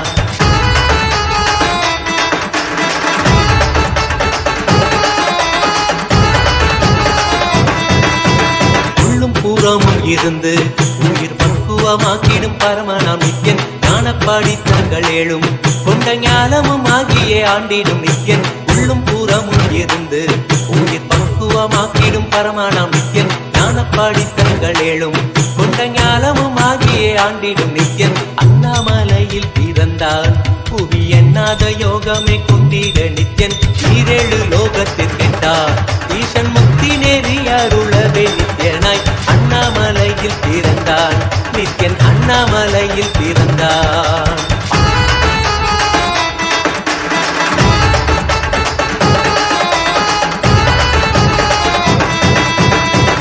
வாக்கியங்களான அருள் கவிதைகள் நித்யனின் மகிமை சொல்லிடும் மகிமை அர்ப்பித்த பின்னே சிவசக்தி ஸ்வரூபமாய் தோன்றிடும் நித்யன் அப்த வாக்கியங்களான அருள் கவிதைகள் நித்யனின் மகிமை சொல்லிடும் மகிமை அர்ப்பித்த பின்னே சிவசக்தி ஸ்வரூபமாய் தோன்றிடும் நித்யன் அண்ணாமலையில் பிறந்தான் புவி எண்ணாத யோகமை கொண்டிட நித்யன் ஈரேழு லோகத்திற்கெட்டார் ஈசன் முக்தி நெறி அருளவே நித்யனாய் அண்ணாமலையில் பிறந்தான் திருவண்ணாமலையில் பிறந்தான்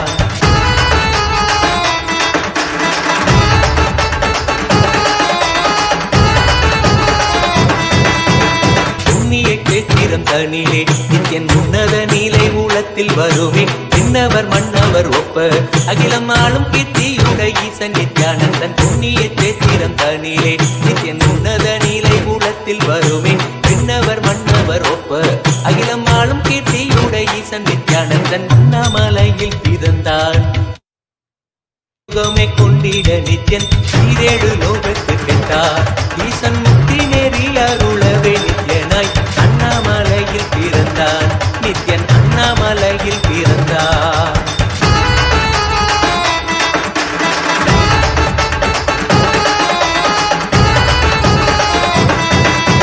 முப்புரி நூலை தரித்தவன் ஐயன் வேதியன் வெந்நீர் பூசிய நித்யன் அண்டத்தின் மூலக்காரணன் முடிவற்ற ஆனந்தத்தை தொண்டர் கருள்வான் முப்புரி நூலை தரித்தவன் ஐயன் வேதியன் வெந்நீர் பூசிய நித்யன் அண்டத்தின் மூலக்காரணன் முடிவற்ற ஆனந்தத்தை தொண்டர் கருள்வான் அண்ணாமலையில் பிறந்தான் புவி எண்ணாத யோகமே கொண்டிட நித்யன் ஈரேழு லோகத்திற்கெட்டார் ஈசன் முக்தி நெறி அருளவே நித்யனாய் அண்ணாமலையில் பிறந்தான் நித்யன் அண்ணாமலையில் பிறந்தான்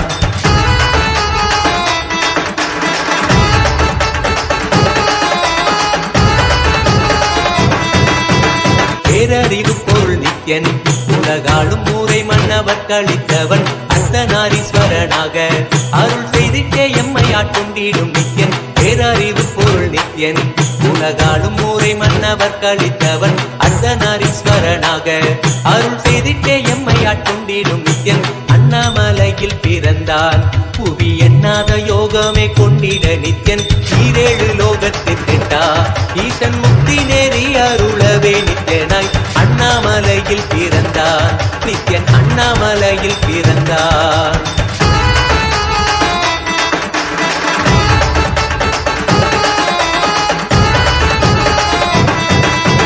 பிறவி பிறவியாய் தேவர்கள் பரம்பொருளான பரமனையை தேட ஈசன் பிறவாமல் ஆட்கொண்டு எம்மை ஒரு தத்துவம் தன்னை உரைத்திட நித்யனாய் பிறவி பிறவியாய் தேவர்கள் பரம்பொருளான பரமனையை தேட ஈசன் பிறவாமல் ஆட்கொண்டு எம்மை ஒரு தத்துவம் தன்னை உரைத்திட நித்யனாய் அண்ணாமலையில் பிறந்தான் புவி எண்ணாத யோகமே கொண்டிட நித்யன் ஈரேழு லோகத்திற்கெட்டா ஈசன் முக்தி நெறி அருளவே நித்யனாய் அண்ணாமலையில் பிறந்தான் திருவண்ணாமலையில் பிறந்தான்.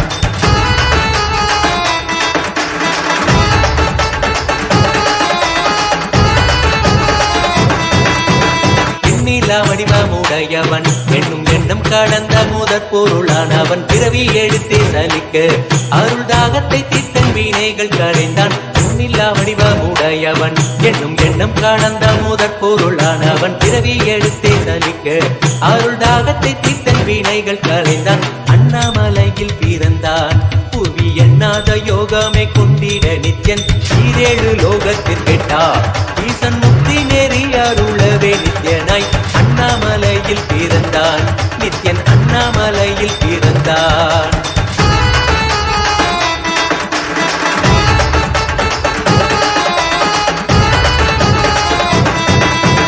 ஆனந்தமாய் என்னுள் நித்யன் முக்தி மார்க்கத்தை காட்டி வீட்டிருந்தருள்வான் மாலையன் காணாத சோதியன் தெளித்தேனாய் இனித்திட ஞானம் அருள்வான்.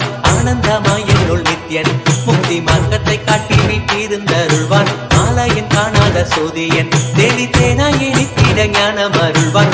அண்ணாமலையில் பிறந்தான் புவி எண்ணாத யோகமே கொண்டிட நித்யன் ஈரேழு லோகத்திற்கெட்டா ஈசன் முக்தி நெறி அருளவே நித்யனாய் அண்ணாமலையில் பிறந்தான் நித்யன் அண்ணாமலையில் பிறந்தான்.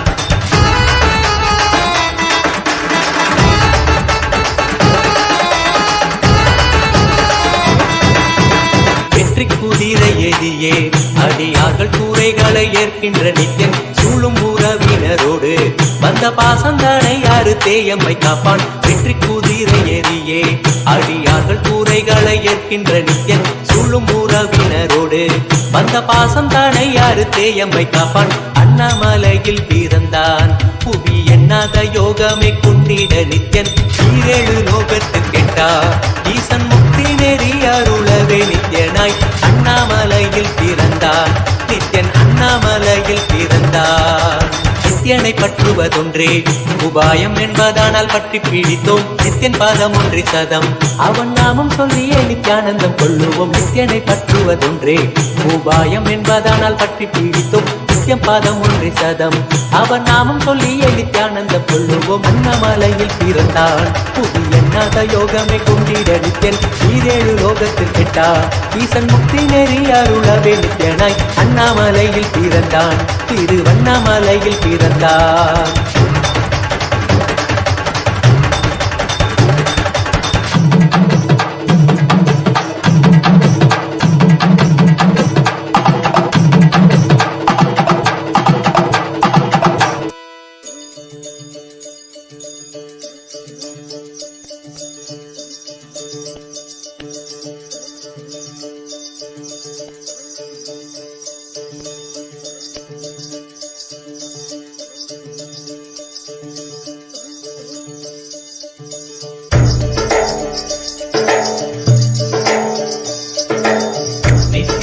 நித்யானந்த நித்ய ஞான நித்யானந்த ஞான திங்கள் நித்யானந்த நித்யானந்த நித்ய திங்கள் நித்யானந்த நித்ய ஞான நித்யானந்த ஞான திங்கள் நித்யானந்த நித்யானந்த நித்ய திங்கள் நித்யானந்த நித்ய ஞான நித்யானந்த ஞான திங்கள் நித்யானந்த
ನಿತ್ಯಲಿಂಗ ನಿತ್ಯಾನಂದ ನಿತ್ಯ ಧ್ಯಾನ ನಿತ್ಯಾನಂದ ಧ್ಯಾನಲಿಂಗ ನಿತ್ಯಾನಂದ ನಿತ್ಯಾನಂದ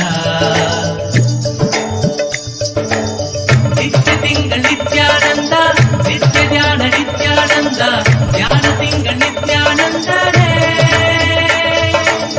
ನಿತ್ಯಲಿಂಗ ನಿತ್ಯಾನಂದ ನಿತ್ಯ ಧ್ಯಾನ Nithyananda Dhyanalinga ನಿತ್ಯಾನಂದನೇ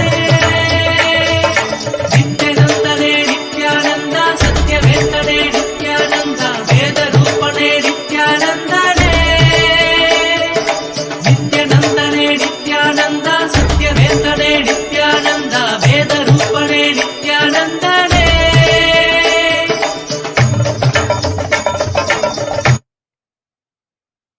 Bless you all as a living, complete manifestation, as a living Purnavatara of Paramashiva. I bless you all.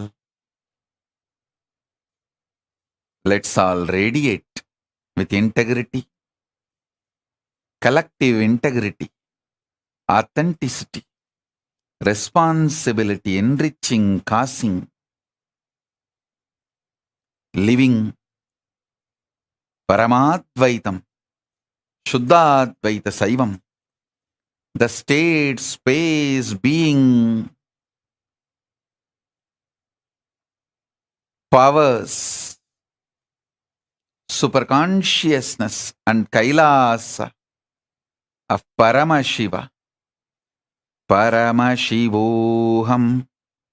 Om Nithyananda Paramashivoham. The eternal bliss Nithyananda. Thank you. Be blissful.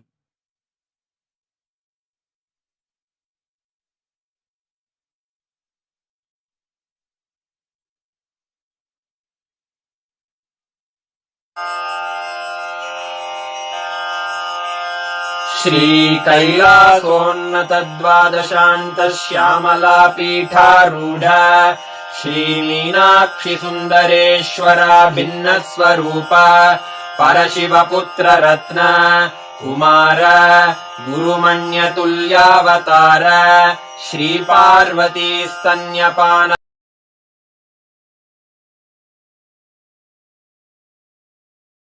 ज्ञान विज्ञान चक्रवर्ती सर्वजन संघ सद्यो निर्वाण दीक्षा व्ययापवर्गवर्ष विश्राण जीमूत परमत कलभ केसरी शैव सिद्धांत स्थापनाचार्य श्रीराजाधिराज पाण्ड्य महाराज गुरु क्षपण शाक्यादि महान्धकार निवारण ज्ञान भानु वीक्षणानर्हार्हध्वजोच्छेदन पूर्वक श्रीमद्वृषभध्वज स्थापक शैव समय कर्त्रे सर्वज्ञ पीठारूढ श्री जगद्गुरु श्री ज्ञान संबंध देशिक